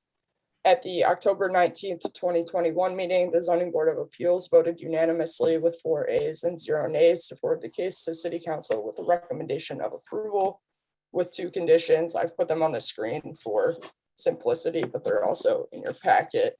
The first being that the accessory parking space will generally conform to the submitted site plan as shown in Ordinance Attachment A. It's also Exhibit C in your packet. And that the access drive, apron, and driveway will be paved with an approved surface and meets City of Urbana right-of-way standards subject to Public Works approval. Staff concurs with the ZBA recommendation. And I just want to say that Bob was not able to come to the meeting tonight via Zoom because he does not have the facilities set up at his home to join with a video camera, and he did not feel comfortable joining over the phone. If there are any questions or anything that you would like to hear of specifically from the applicant, I can arrange for him to be at the next city council meeting, but I can take any technical questions for staff. And I'm very familiar with the case, so I can speak on his behalf as well. Thank you, Kat. Any questions? James? Yeah, I believe he came and spoke to us while we were in session, so I recall that event, so I don't need to see him here tonight to support this. Any other questions? Jaya? I was just going to reinforce, yes, he has been present, and I've been out to see the property as well. He's been very engaged in the process. Grace, you have a comment? Question? Yes, both. Questions first. Okay, yes. I was looking for the other public comment in the packet. I see the one email opposed, but I didn't see the one in favor that you mentioned. Should be the handwritten letter. It looks like it was handwritten. The two, one follows the other, and yeah, they were probably not labeled as public input, but that was the only other one received. Okay, thanks. Sorry. Yeah, I thought that was the describing the photo on the other side. And then what about how the sidewalk is there? Is this going to be like up all the way up to the sidewalk? And if you just explain any thoughts or safety things on that? Sure. So when he applies for the right-of-way permit, Adam Shaw will be, and engineering in general, will review the right-of-way permit for compliance with all of our right-of-way standards. There is no specific requirement for the sidewalk to be brought up to a higher standard than what it is already. However, if any of the sidewalk is damaged during the concrete laying, it will need to be repaired. There are also right-of-way standards as to depth of concrete and width and things like that. So Bob will comply with those regulations when he applies for the right-of-way permit. And that will be subject to Public Works approval. Okay, thank you. Mary Alice? So you said that it would be approved surface. Does that mean concrete or asphalt? Or what are the other options? Yes, concrete or asphalt are both considered approved surfaces by the zoning ordinance. He is planning on doing concrete. As of now, he has gravel. We would not allow him to expand the gravel into his front yard as a parking space. But as far as his plans go, he'll do concrete. There's a list of other approved surfaces. You could do like interlocking pavers, things like that. But as far as I know, he is planning on just poured concrete. And so the difference between what was presented at the Zoning Board of Appeals and what is being presented today is the width of the driveway entrance. Is that correct? Yes. So the driveway entrance would go from 9 feet to 18. Is that right? Yes. So instead of it being a one-car entrance off of Philo Road up to the property line, he'll widen it from 9 to 18, so wider than it is now. When staff considered that request to widen it further, the rationale was that it makes more sense to be able to pull alongside the cars parked on the accessory parking space, as opposed to having to, maneuver your way probably in the grass around those cars on the accessory parking space. So I don't have an issue with widening the driveway from 9 to 18. I was curious about, I think that the, is it 27 feet? I can't remember what the feet is to extend it beyond the driveway. Let me see if I can read this better. I'm just wondering if it is going to be parallel to one another. So the driveway entrance, the parking in front of the house, is that going to be over more? It is over more. So was there a consideration in terms of just making that straight up so that it would be 18 feet instead of 27? Was that under consideration? So like a 2-lane drive through, right, instead of going to 27 feet on the private property. Yes. Yeah, I think that was some consideration. And to be honest, when Bob and I had talked initially, he had wanted to pave even further. I think he wanted to do 35. 27 feet represents 45% of the lot width, which is what would be allowed for an access drive as defined by the zoning ordinance. And prior to us considering the 18-foot wide access drive and the 27-foot wide parking space, it made sense for him to have that 9-foot strip and then a parking space next to that. That's a good question. I think, you know, to your point, having 18 feet straight up would have, or essentially be as effective as having an 18-foot strip and then that additional 9 feet. Although I think his desire, you know, from the homeowner's perspective was to line it up with the side of the porch on his house where it is concrete there. So I think that's where the 27-foot mark hits right now. So said the extra 7 feet is not going to give you an extra parking space, right? Yeah, that's a good question. I think in this case, you could probably pull some of them in and have them be parallel to the house and then be able to pull cars in and out behind those. A standard parking space, at least by the zoning ordinance, is between like 8.5 and 9.5 feet. So you could probably park like 2 or 3 cars parallel to the house and then pull cars behind so that cars could pull in and out onto Philo. But another, you know, the big motivating factor for asking for a variance here was that turnaround space. So having a spot for him to pull into and then back out of to pull forward onto Philo Road is really the safety concern and motivator here. Hey, Chris. Do you know if he's going to hire a commercial contractor to pour the concrete, or is he going to do it himself? My understanding is that he will be hiring someone. I think he would love to have done it himself. He is definitely a handy guy, but I think he's planning on hiring a contractor. Any other questions for Kat? Can we get a motion on the floor then? To put the item on the floor. I would move ordinance number 2021-11-047, an ordinance approving a major variance accessory parking at 1005 Philo Road, ZBA case number 2021 AMAJ07 for approval. Second. Okay, moved by Jaya, seconded by James. Discussion. Jaya. I was gonna just elaborate. I mentioned that I had the chance to meet with Mr.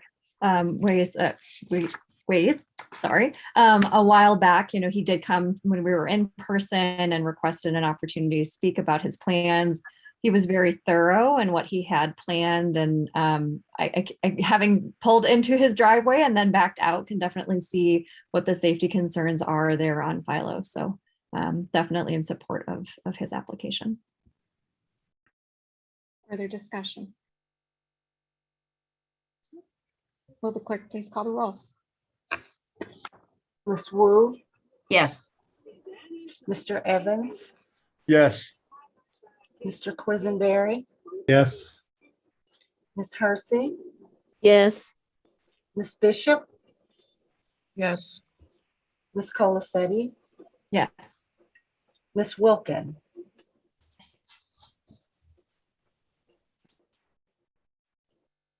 I didn't hear her. Did she answer me? Yes. Okay, thank you. That motion passes. And concludes the business at the council meeting with no further business. I will call this meeting adjourned. We were scheduled to have a committee of the whole meeting. There are a couple of options here. If you wanted to begin the meeting tonight before 10:45, it could be reconvened either tomorrow, Tuesday at 6:30 or Wednesday at 7:30 per the Open Meetings Act, but you'd have to convene the meeting and then reconvene at a later date. Or we could put this off to add these items to the following committee meeting, which is a fairly packed agenda.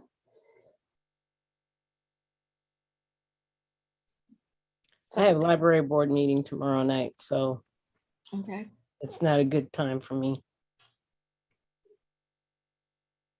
Wednesday at 7:30. I'll be unavailable on Wednesday, so. Okay. Looks like a Monday it is. All righty.